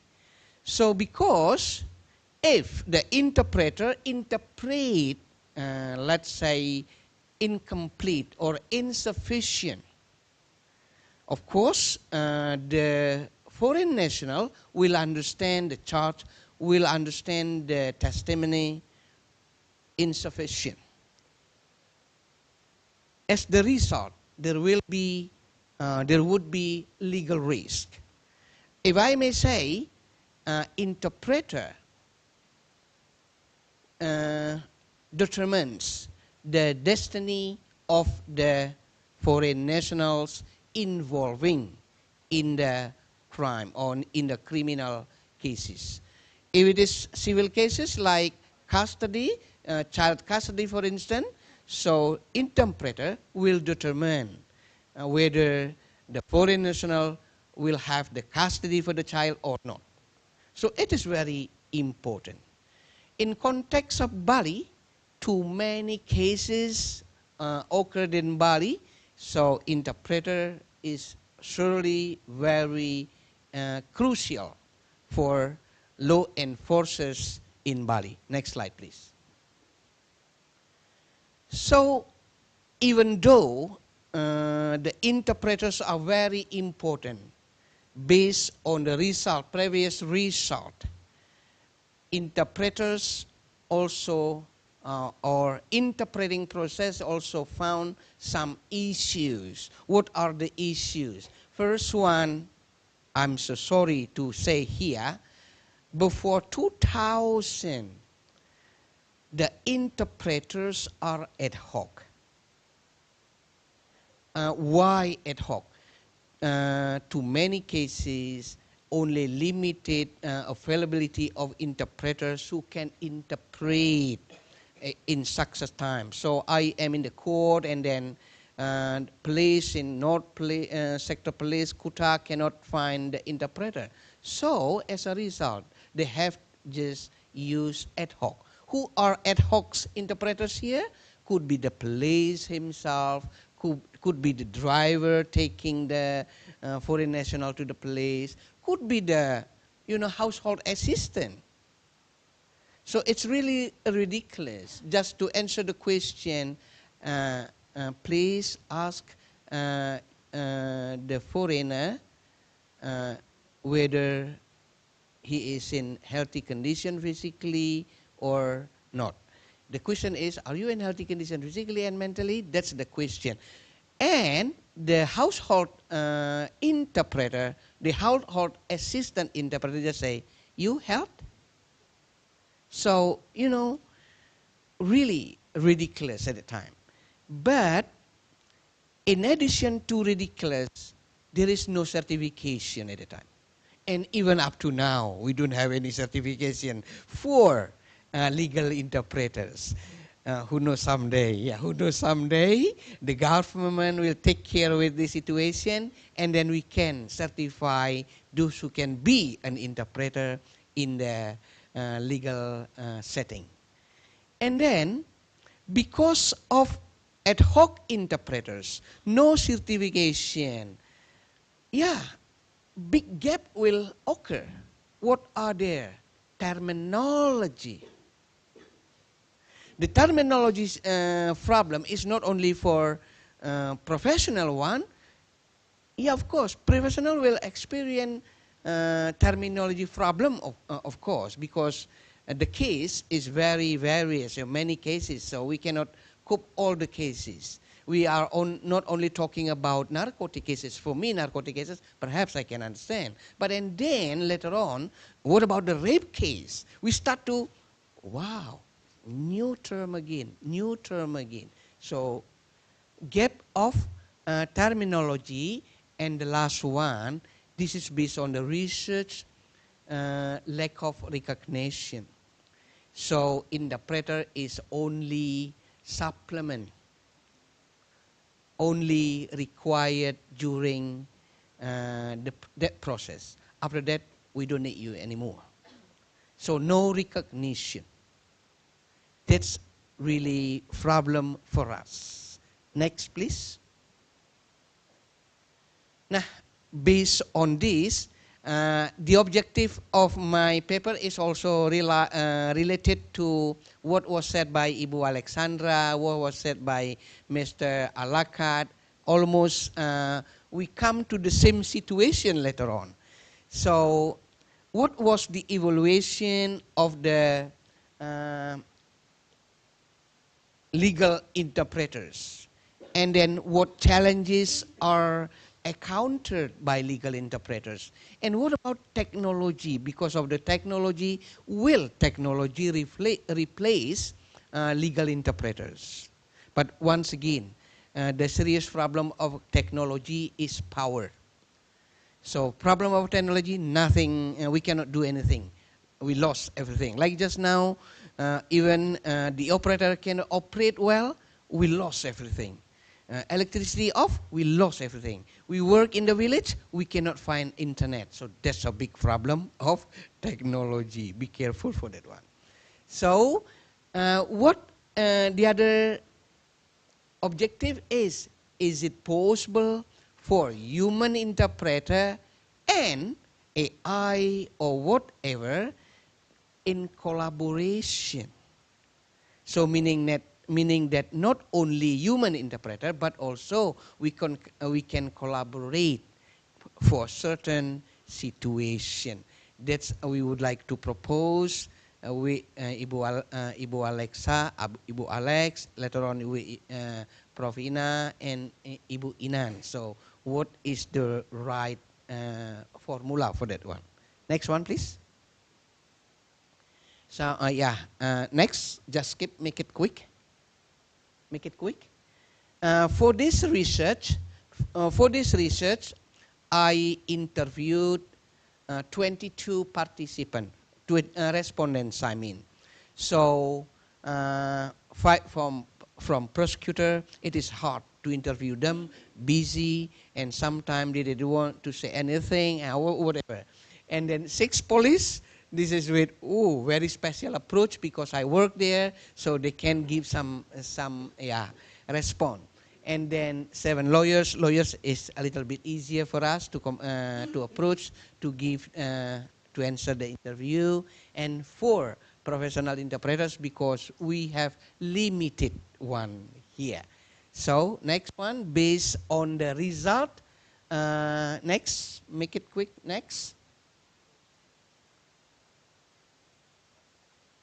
Written back. Okay, based on the result of our research. This is based on the result. So the funding, we group into 4 teams. First one is legal interpreter recruitment. How was the legal enforcers recruit or found the interpreters? The second one, professional competency. And the third one is legal interpreters rule. What are the rules? Remember, the rules from the beginning is different from now. Now, because I have experience, my rule is a little bit better than before. But for the newbie, we call it newbie, newcomers in the world of interpreting, the rules will be, wow, you can see, you can experience later on. And then working practices. Next.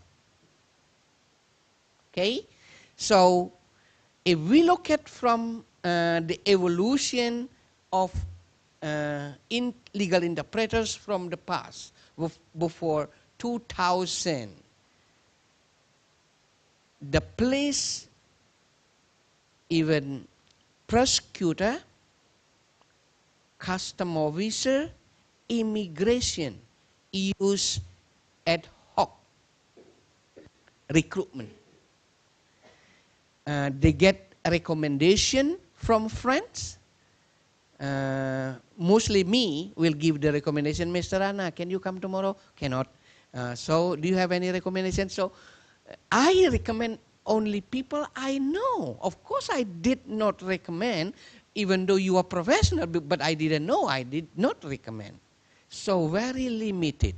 Sometimes friends recommend friends, police recommend police, and then university recommend someone else. And what about the competence? So before 2000, the most important one is understand English, finish. We don't have any other languages, only English. Understand English, just finish. Even though only little English, just general English, no problem at a time. And then the rule is very limited. Only language helper. And the most ridiculous one is personal assistant for the person who hire the interpreter. So the foreign national who were in jail can ask, can you help me to buy a cigarette? So we can do, because he hired us, he paid us at that time, right? Very limited rule. And then the interpreting was word for word interpreting. And of course, the quality is inconsistent. The quality is not based on what we are expecting. Next one. What about, next one, what about between 2001 to 2021, 2001 and 2025, in between that one. So already a little bit professional, the recruitment a little bit professional. Send letter, the place send letter to the university, send letter to some English courses, send letter to institution. And then from institution we'll look at what is the case. The case is about, this is the fraud. We send this one. Oh, drug. Oh, send Mr. Anna. And the other one, this is about divorce. Oh, send someone else. Already a little bit professional. But again, in certain situation, those foreign nationals just get out from embargo. We have embargo in Kuta before, but I didn't know now. Nightclub. In the late night, around 1, 2 o'clock, get out from there, and then some pickpocket took the wallet. What happened then? So during that time, report to the police. During that time, the police cannot get a professional interpreter. Of course, ad hoc is also used. But in case the case will be continued to court, we'll use at least certified or professional interpreter. Only for interview, initial interview, use ad hoc. For the purpose, the police can take action immediately, right? The competence already start to understand terminology. You know why we start to understand terminology? We start to learn from our experience. We read the book, we start to know, from the place, we start to know from the lawyers what we need to know at the time. We start to know the procedures. After the place will be continued to prosecutor and then court. 15 days after prosecutor will come to court, like that. We start to know the procedure. And then, the rule now is getting better. Communication facilitator, in line with what Ms. Alex said, and also in line with what Mr. Alakat said. Communication facilitator. But Mr. Alakat said the communication facilitator is right now. I said now we are still communication facilitator, not yet professional one. What about work practice? Already know modes of interpreter, modes of interpreting. Remember before I didn't know modes of interpreting, but from Ms. Inan I know consecutive, simultaneous, whisper, and we start to know. We learn later on. But before we just practice it, we didn't know the term. And later on I know the term. Next please. And the future. This is the future. What we are expecting in the future is all the interpreters will be registered, will be listed in a certain lists provided by the government, provided by embassy like that. So if you need, you just choose. This interpreter is expert in what? This interpreter is expert in what? So that's our expectation. Of course, before that we come to certification. We need to certify them first. Now, how to certify? Training, educating, training, and then finally we have to examine them and give them certificate. We cannot just take for granted you have been experienced in this one and then you can get the certificate. Cannot. And the competence, in line with Ibu Alex and Mr. Alakat, the competence is multidiscipline right now. Not only linguistic, not only law, but also at least digital literacy, and if possible, AI. If possible, AI. Now, here, the role of the interpreter will be different. The interpreter is a must. So, interpreter as a guardian of linguistic justice. So, not yet now, but since 2026, we start to do. Because the government start now without, this is our rule now, since 180%, client or foreign national in the place, in the court, in the immigration must be assisted by interpreter, sworn interpreter. This is, well, but in the law, in the KUHAP, criminal law procedures, it is mentioned must be assisted by sworn translator. So it seems there is a little bit misunderstood between interpreter and translator. So as far as I know, certified interpreter, we don't have any except for conference. But for public interpreter, legal interpreter, not yet. We just begin like that. So, and then, but hybrid interpreting, we start to do it already. Hybrid interpreting since the COVID-19 attacked our government, attacked our country, 2001 until 2023. And then it is a little bit continued now. I can interpret from Denpasar, from my house, and the foreign national is arrested in Bangli. So we can do it, but again, not using AI, personal interpreting, but the equipment is hybrid like that. Next one. Yep. What happened based on the result of my research? What happened?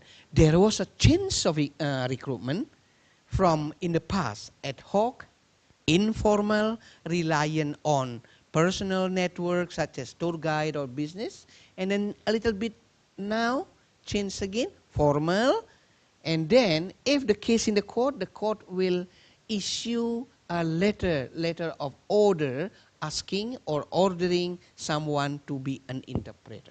So in this case, the priority is, of course, professional interpreter. Now, in the future, there will be, so court will not issue a letter anymore, just choose. This is the expectation.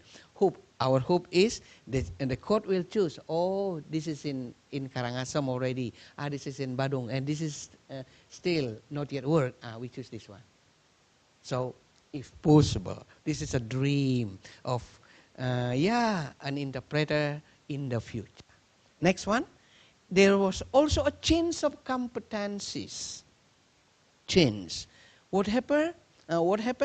In the past, bilingual is sufficient. In the past, bilingual is sufficient. And now, not only bilingual, but also must be supported with knowledge of law. So, legal terminology and then knowledge of modes of interpreting is also important. And, of course, understanding judicial procedures. Now, in the future, the competencies will be, multidisciplinary. Why? We add not only legal terminology, not only the technique or the modes of interpreting, but also AI. That's in the future. Next one. Change of rule. So I am happy now, since in fact I was so happy since 2001. So lawyers, prosecutors, and police officer did not recognize me as a helper anymore. They recognize me as an interpreter. And it is not because I often come there, but because my hair changed. Yeah, I have two hairs, already some white, and then they look at me, older people, so we have to respect them. Yeah, that's the reason also. But the most important one, there is a change from helper and then into facilitator, and then now in the future, the interpreter is not only facilitator, communication facilitator, but also a cultural mediator. This is important. Why? Because Alex's law and our law different. So, in our country, the letter must be from this one. No. That's in your country, but in our country. So we need mediator for this one. Term different, terminology different. Defendant for those adopting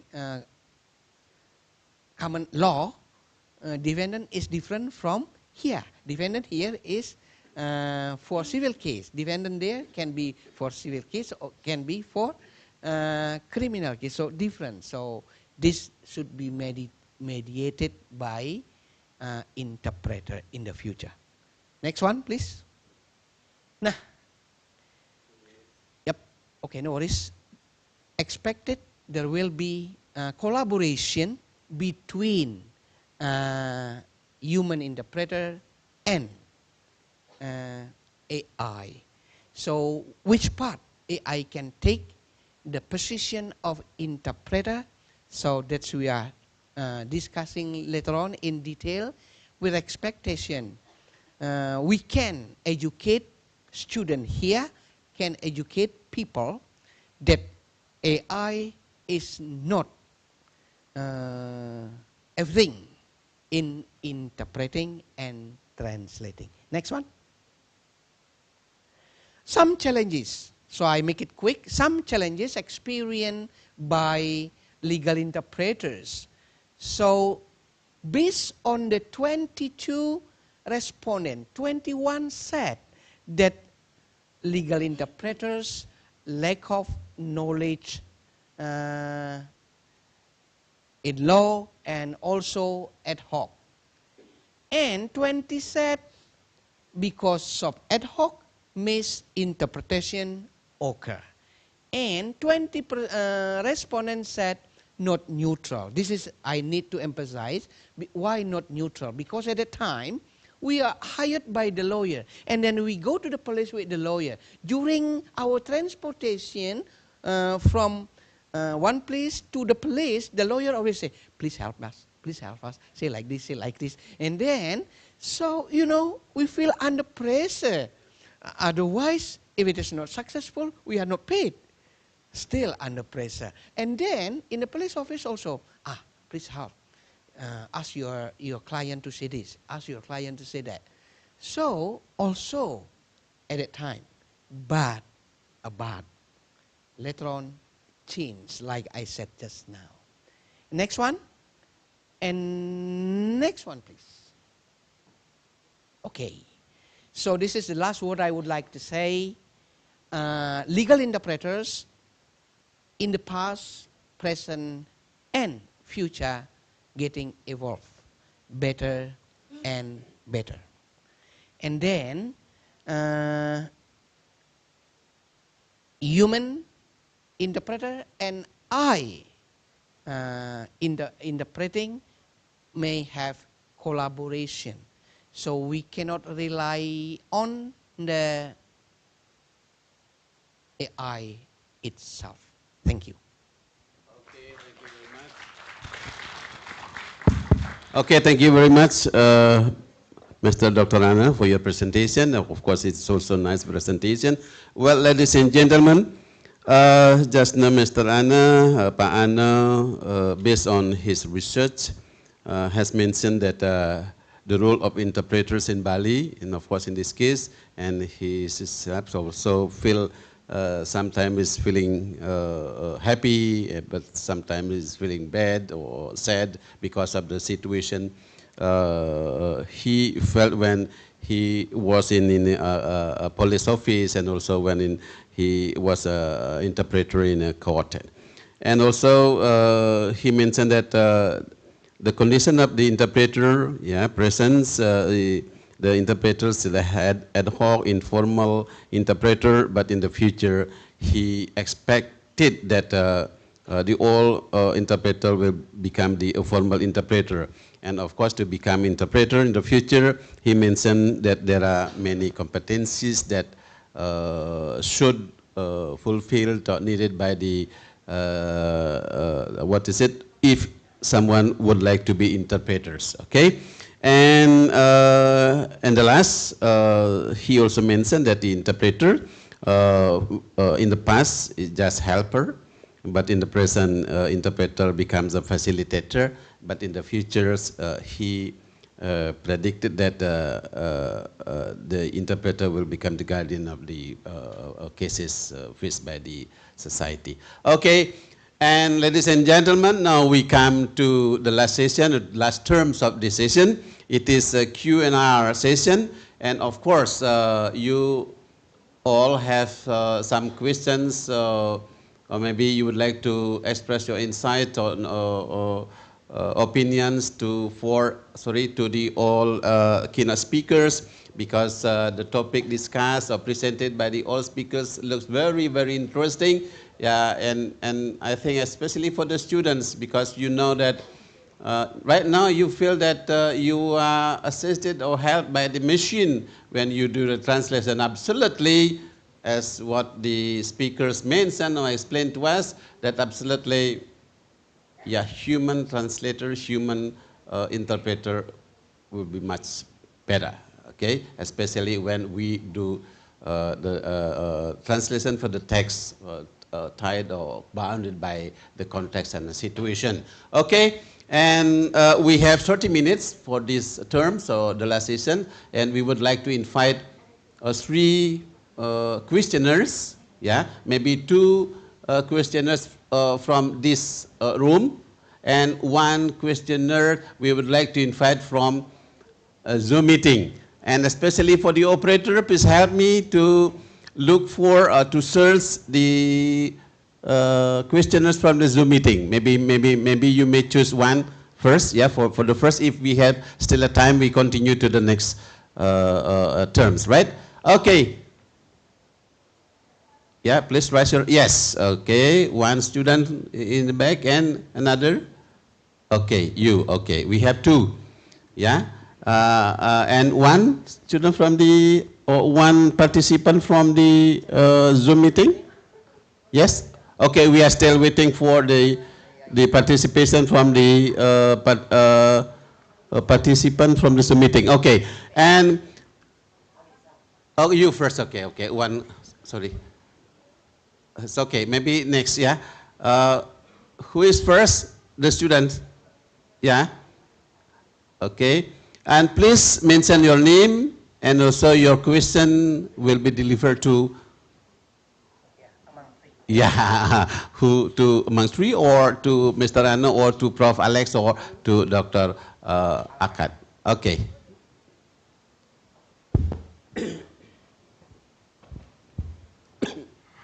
Good morning. My name is Della. First of all, thank you so much for the insightful presentation earlier. I truly love your presentation, Mrs. Alex, Mr. Anna, and the other one. I'm sorry, I forgot the name. Yeah, Mr. Muhammad Alakad. Sorry. So I would like to ask Mrs. Anna, Alex first. You've mentioned that whenever we use AI, the AI store our data and for their database. So how do we handle our privacy when AI is listening and translating our communication in real life when we use it? And the second question is for among the speakers, whoever wants to answer the question, feel free. Thank you very much. So the last question is, I would like to ask you for your opinions or prediction about the future. In 5 years, will AI replace human, or will it work together with the human? Okay. Thank you very much. Okay, thank you I very hope much. everything's Yeah. clear. Okay. Yes, for the first questioners has 2 questions. One is delivered to Prof. Alex, and another question is delivered to maybe one of you can give a response. Okay. Prof. Alex, time is yours. Thank you very much, Della, for your questions. It is very difficult how privacy will be handled. Some universities have opted for what I call a walled paradise. So they allow their students to use AI, but they have defined the boundaries. And they're using only internal document, and the data stays internal. These are very expensive setups, and not all universities do this. So unfortunately, for most commercial providers, you have to just read the small print, and you have to make sure you understand what their conditions are. But even if you understand that, one of the speakers talked about hacks and this big data leak. When you have things in clouds, it is like a supermarket shelf. Very smart and very devious people, you would know all about this from your court environments, find ways to access your private information. So I just have to say, please be careful and look after yourself. Thank you, Della. Okay, maybe. For the second questions, maybe Pana will give Thank a you very response. much. I would like to share my experience and opinion related to your question. Within next 5 years, will human interpreter will be replaced by AI? So my answer is no, because I'm an interpreter. Otherwise, I have no job, you know. No, just kidding. Just one thing. AI does not have feeling. AI does not have emotion. And AI even has intonation, but the intonation is not what human interpreter said. That's the very simple one. For example, when AI does not have gesture once again. So, for example, during the interrogation or during the examination in the court, the judge asks question, "Hey, interpreter, please ask the accused, is he okay today, or is he in healthy condition physically and mentally?" And the answer is, so AI cannot answer that. But human interpreter can predict not really healthy, not really okay, whatever. Because we predict from the gesture. And when the judge upset and say something emotion, so AI cannot do emotion. But human interpreter, this is in terms of legal interpreting, yeah. Human interpreter can do that. Human interpreter has feeling. So human interpreter can do dramatize. When the question is sad, we can ask in sad way. When the question is upset, we can ask in upset way. When the question is crying, well, do not cry. We are not the accused, right? So that's the first one. What about translation. I did now, no, not I did, I am doing research now related to translation using machine, AI, and AI I use ChatGPT, DPL, and ChatGPT, DPL, and Google Translate, right? So after we check, the data is from notary document. After we check, so we check, and then the result was not, let's say, satisfying, you know, meaning that we cannot rely on.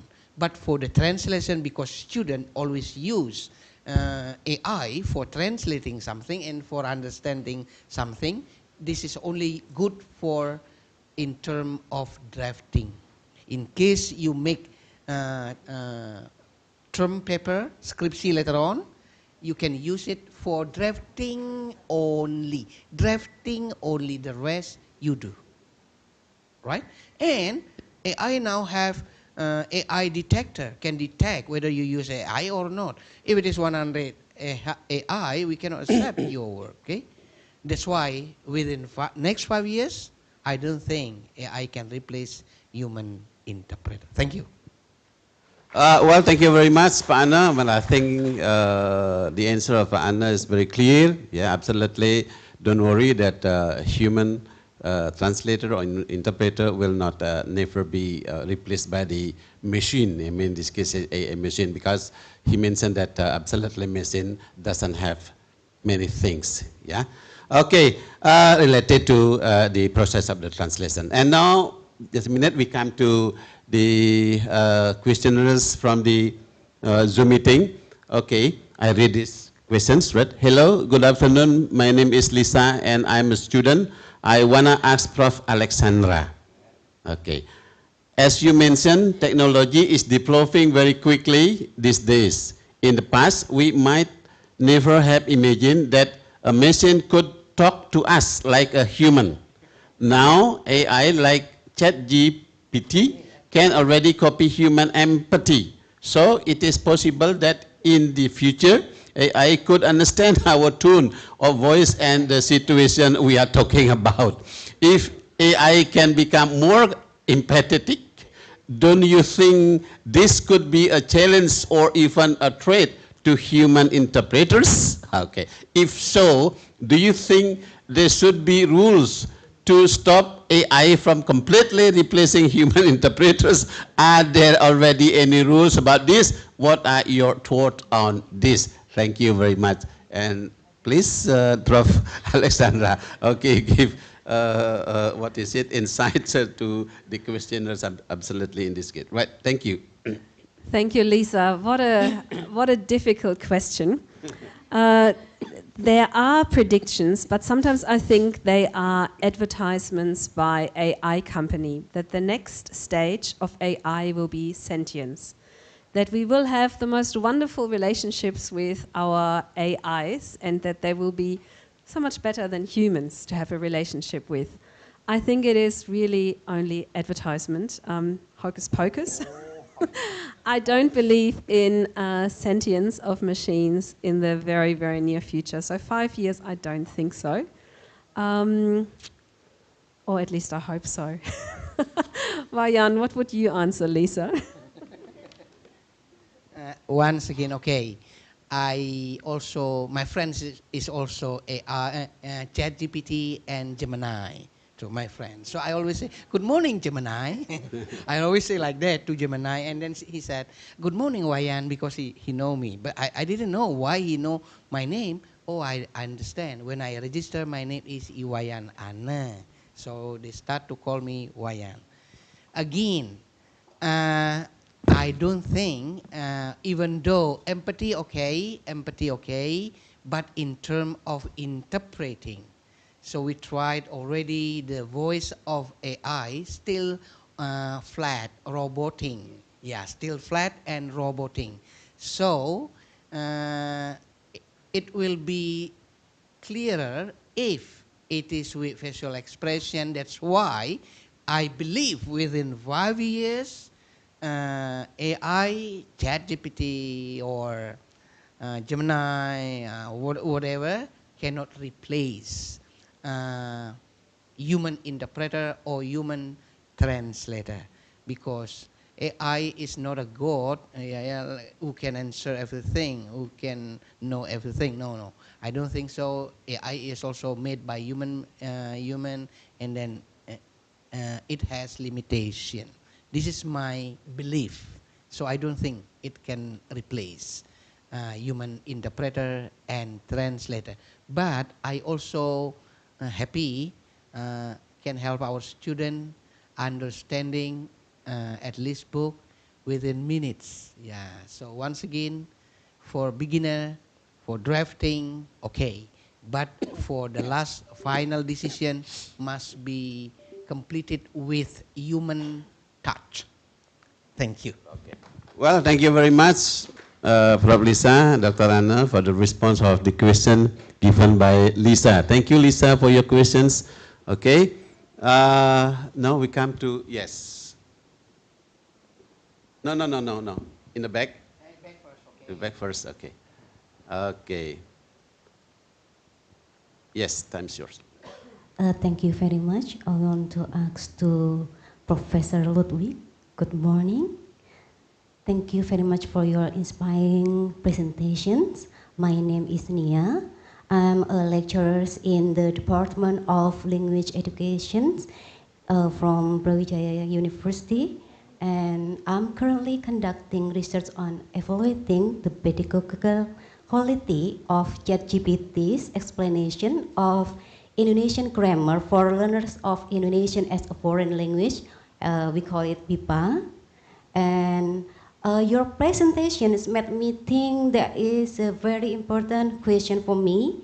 From your perspective, should be we are evaluating of AI-generated language explanation go beyond linguistic accuracy to also include pedagogical quality and cultural representations, especially for languages such as Indonesian that are less represented in large language models. Thank you. Okay. Thank you so much, Nia, for your question. And I would hope, Indonesia is such a diverse country. I don't know how many islands, several thousand islands and 13,000, okay. So many different dialects. I have learned Indonesian with a wonderful teacher, Putu Jamba, over the last 4 weeks. And I was always inspired when she could answer really complex questions and could bring this personal lived experience to it. And I would really hope that this diversity that you have in this wonderful country does not get reduced in a homogenized AI model and comes down to one flat kind of language. You spoke about the rules of Indonesian grammar. So maybe grammar can be explained, but maybe even grammar is different. I don't know. I would hope that when I continue my learning of Bahasa Indonesia, I will have a teacher who can share his or her personal experiences, show me their personal language use, their personal spirituality, things like this. This is motivating me. I don't think I would be as motivated to learn with a machine. And I hope your students feel the same about you, Nia. Thank you. Well, thank you very much. Okay, since we have another 10 minutes, we would like to invite 2 questioners. Which one is here? You are first, and the second is? Novia. It's okay, Novia, it's okay.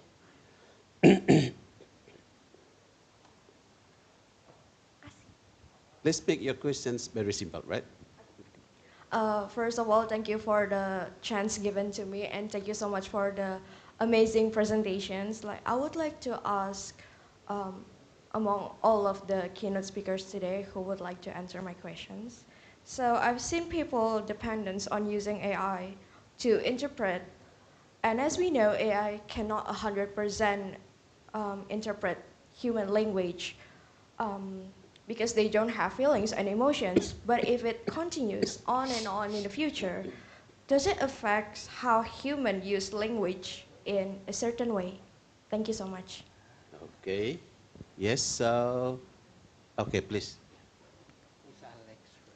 Shall we give our online keynotes a chance to Oh, yes, answer? yes, okay, okay, yes. Well, absolutely. In this case, maybe we would like to invite Dr. Mohammed to give your opinions to respond to question given by the our students. I Okay. wanted to ask for your name. What's your name, please? Oh, I'm so sorry. My name is Gea. Gia. Yes. Gia. Okay. Well, Mr. Mohammed. Okay. Your question is really critical and important at this time because AI actually trying to change the situation where we use the language and where we adopt the language and also learn and teach the language. However, AI will not make the human factor or the human translator disappear. Even if there is not artificial, even if there is 10 years, AI will not make the human factor or the human element disappear from the translation for sure. However, it will change the situation, how we are using the language and the language translation. Like, for example, if we mention about the human professional setting here, it will remain essential as a human. When communication involved in the translation or interpretation, the culture, emotion, ambiguity, also confidentiality negotiation also will always maybe remain. It will not be changed by the AI. AI won't be able to handle cultural nuances. Even until now, AI still cannot handle most of the cultural nuances. So the future where the AI will change the language, because yes, it will change how we adopt the language, how we integrate with the language. Yes, it will change it, but the human translator, interpreter will not disappear. But as I mentioned earlier, the setting or how our profession we display or we react our profession, it will change because the profession will like for change rather than disappear. Translators and interpreters will increasingly become editors, or we are going to be editors for the AI content. So post-editing will start to have post-editing, especially for the translation. And nowadays, and not only nowadays, actually before 2 years, me as a conference interpreter and translator of most of the text, I start using, starting from 2023, most of the text I used to translate before, but starting from 2023, I start using document files, books from big translation companies, not to translate, but to edit.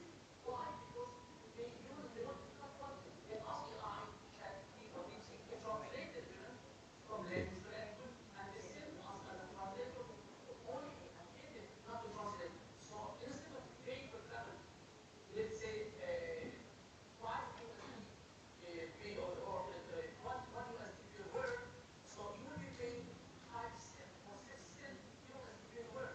Instead of 1 USD per word, will be 6 cents or 5 cents per word. So they are cutting costs actually more than 60 or 70%. Why? Because you are not translating here, you are only editing. But when you start to editing the files or the document has been generated by AI, you will see actually you are doing triple the work. The workload is triple because you are not only post-editing or editing or revising, you are editing, translating, and retranslating. There are many mistakes in the content that generated by AI. But the task you accepted is to edit and revise, which is very low cost for the company. But in the reality, you are doing the translation. So we have to reduce such a kind of cost because you are getting something post AI, which will cost you more time and more workload and more effort. So unfortunately, many of the translation companies they start using this kind of formula because they want to cut budget. But at the end, Okay, I think it's enough, Mr. Mohammed. Okay, thank you. Well, I think Mr. Rana would like to add some more information about this. I would like a little bit, just a little bit example to Gea. For me, I am lucky as a legal interpreter will not be replaced by AI. I understand if we train AI and train again, train again and train again, AI will be cleverer and cleverer. I understand that situation, but legal interpreter will not be replaced by any AI. You know why? Because law said must be assisted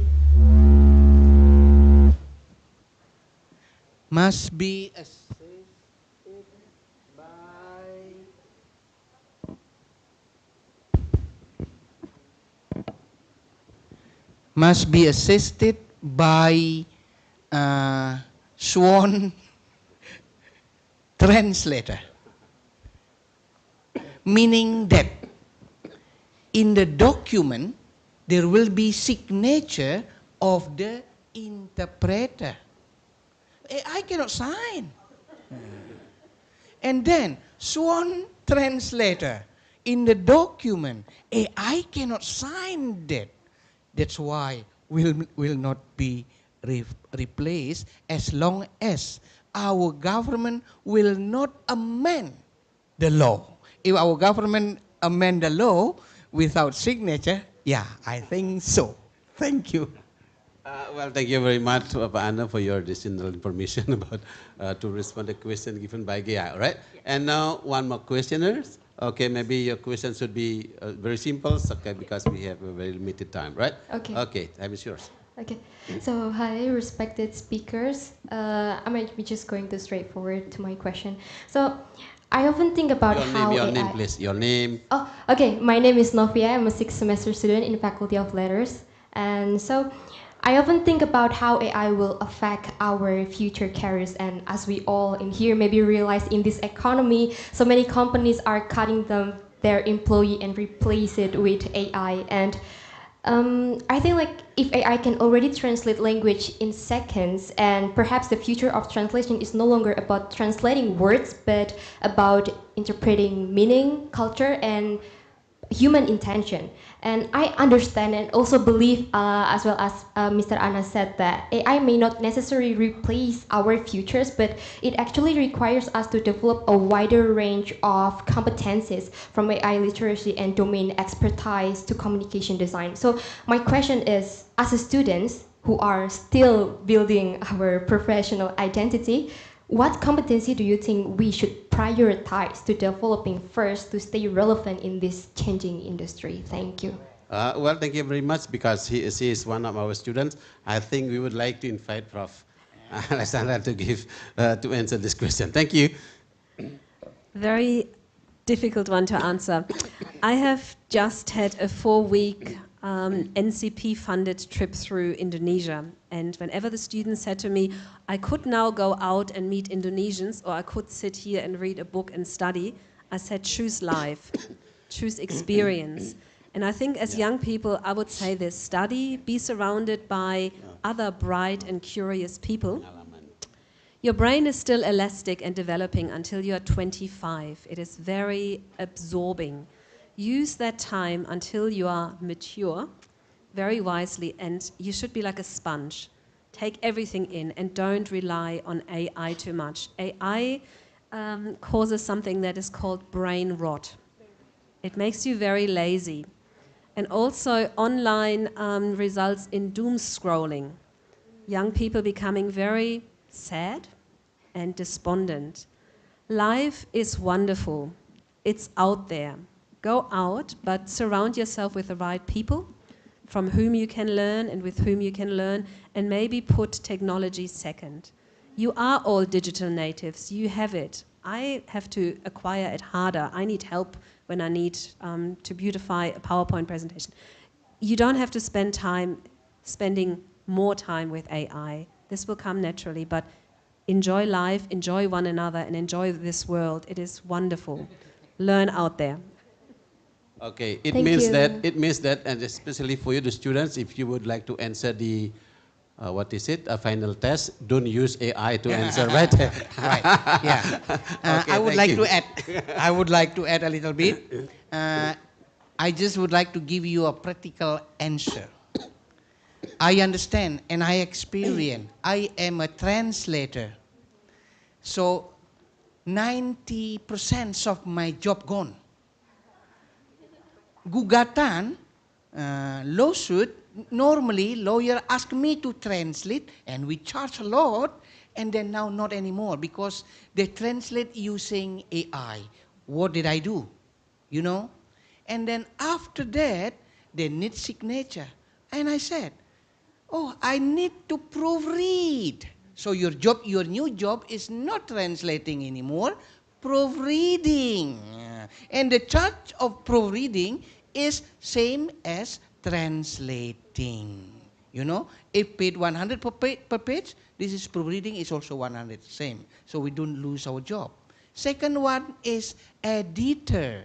We edit, AI, I don't accept. So you have to edit it first. Let me edit, the charge is this one. So you don't lose your job as a student of English department. Don't worry, job many, even though AI is growing up. So your job is still bright, you know. Thank you. Okay, well, thank you very much.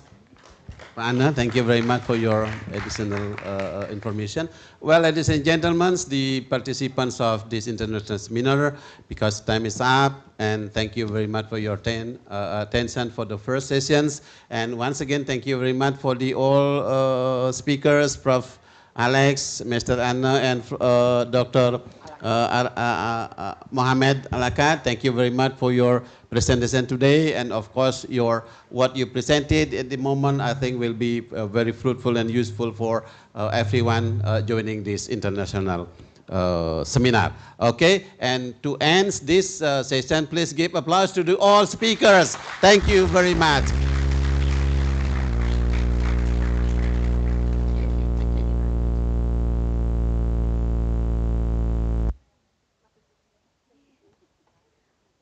Thank you.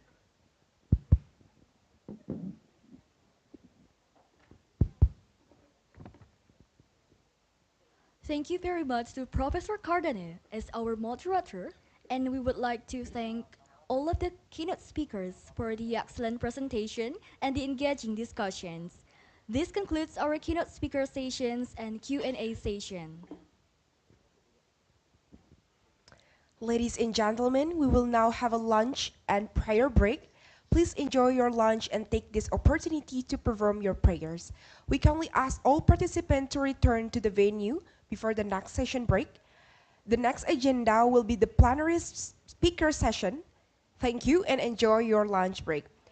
Once again, we would like to express our sincere gratitude to our sponsor, Clio, for the generous support in making this event possible. Thank you for your continued support.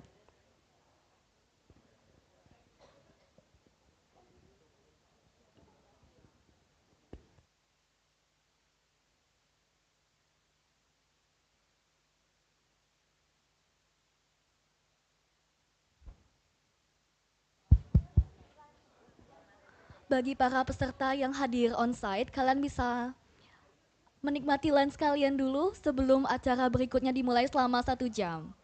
Terima kasih.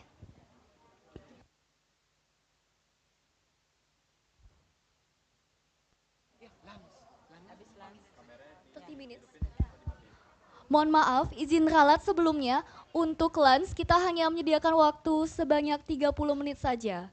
Kemudian langsung kembali ke Atsna Hall ini. Terima kasih.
cek cek cek.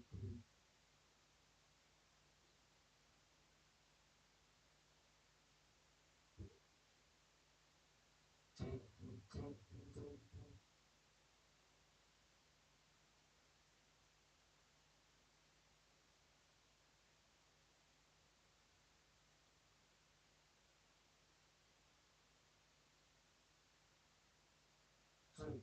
cek cek cek.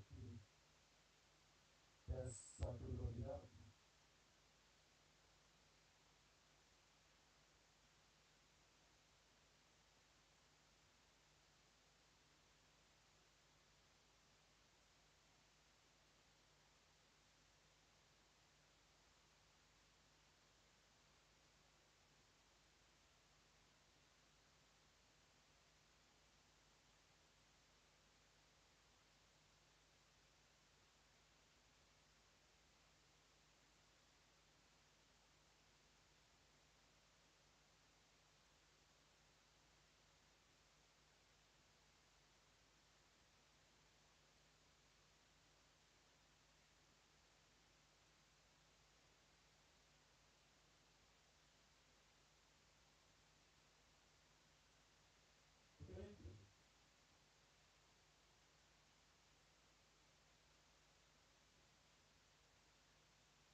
English Department Faculty of Letters Universitas Warmadewa was established on September 17, 1984 under the Kesejahteraan Korpri Provinsi Bali Foundation.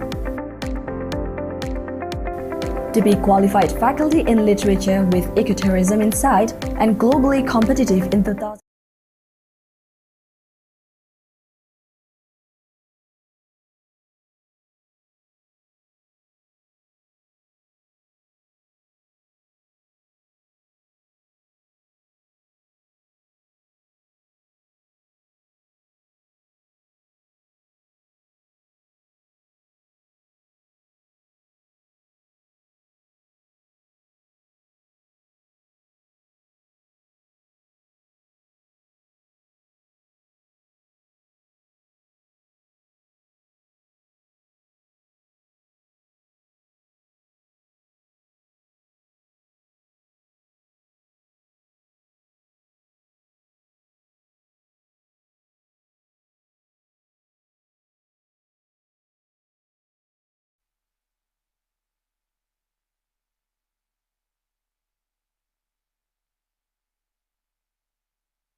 English Department Faculty of Letters Universitas Warmadewa was established on September 17, 1984 under the Kesejahteraan Korpri Provinsi Bali Foundation. To be qualified faculty in literature with ecotourism insight and globally competitive in 2034, English Department holds a strong commitment to carry out activities of 3 pillars of higher education, including teaching, research, and community services. Supported by experienced and competent lecturers who also consistently work as practitioners in the industry, make the teaching and learning process not only involves theoretical discussion in the class, but also practical. And to maximize the academic atmosphere, we also provide international guest lecture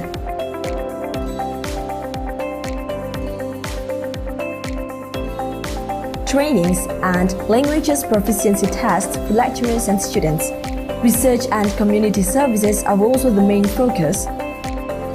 Therefore, active participation and contribution from lecturer and students have been maintained. In order to provide opportunities for students to learn outside of the class and provide their competency in the field of science they are engaged in, English Department has distributed various grants related to the implementation of the Merdeka Belajar Kampus Merdeka, such as Program Kompetisi Kampus Merdeka, Translation Lab with 6 computers, 4 printers, 6 recorders to support translation and interpreting courses, cultural-based English teaching, internship tourism in Bali, and translation industry in Malang. Pembelajaran daring kolaboratif or collaborative class English Department of UNWAR and English Department of Uniflo 2022, internship in Ministry of Women Empowerment and Child Protection of the Republic of Indonesia in 2022 and 23. Kampus mengajar,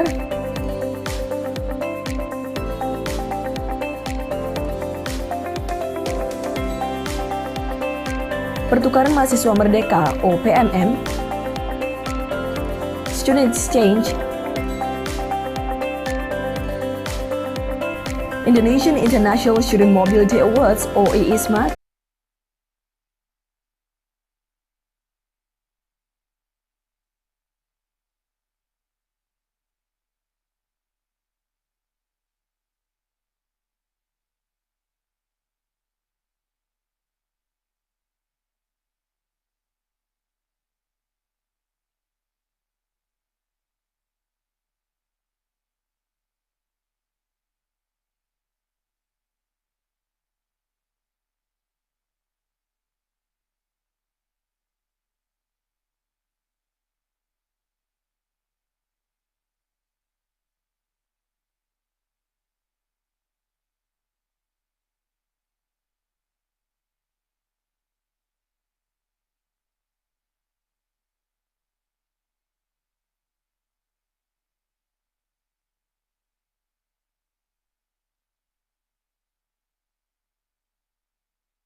Thank you.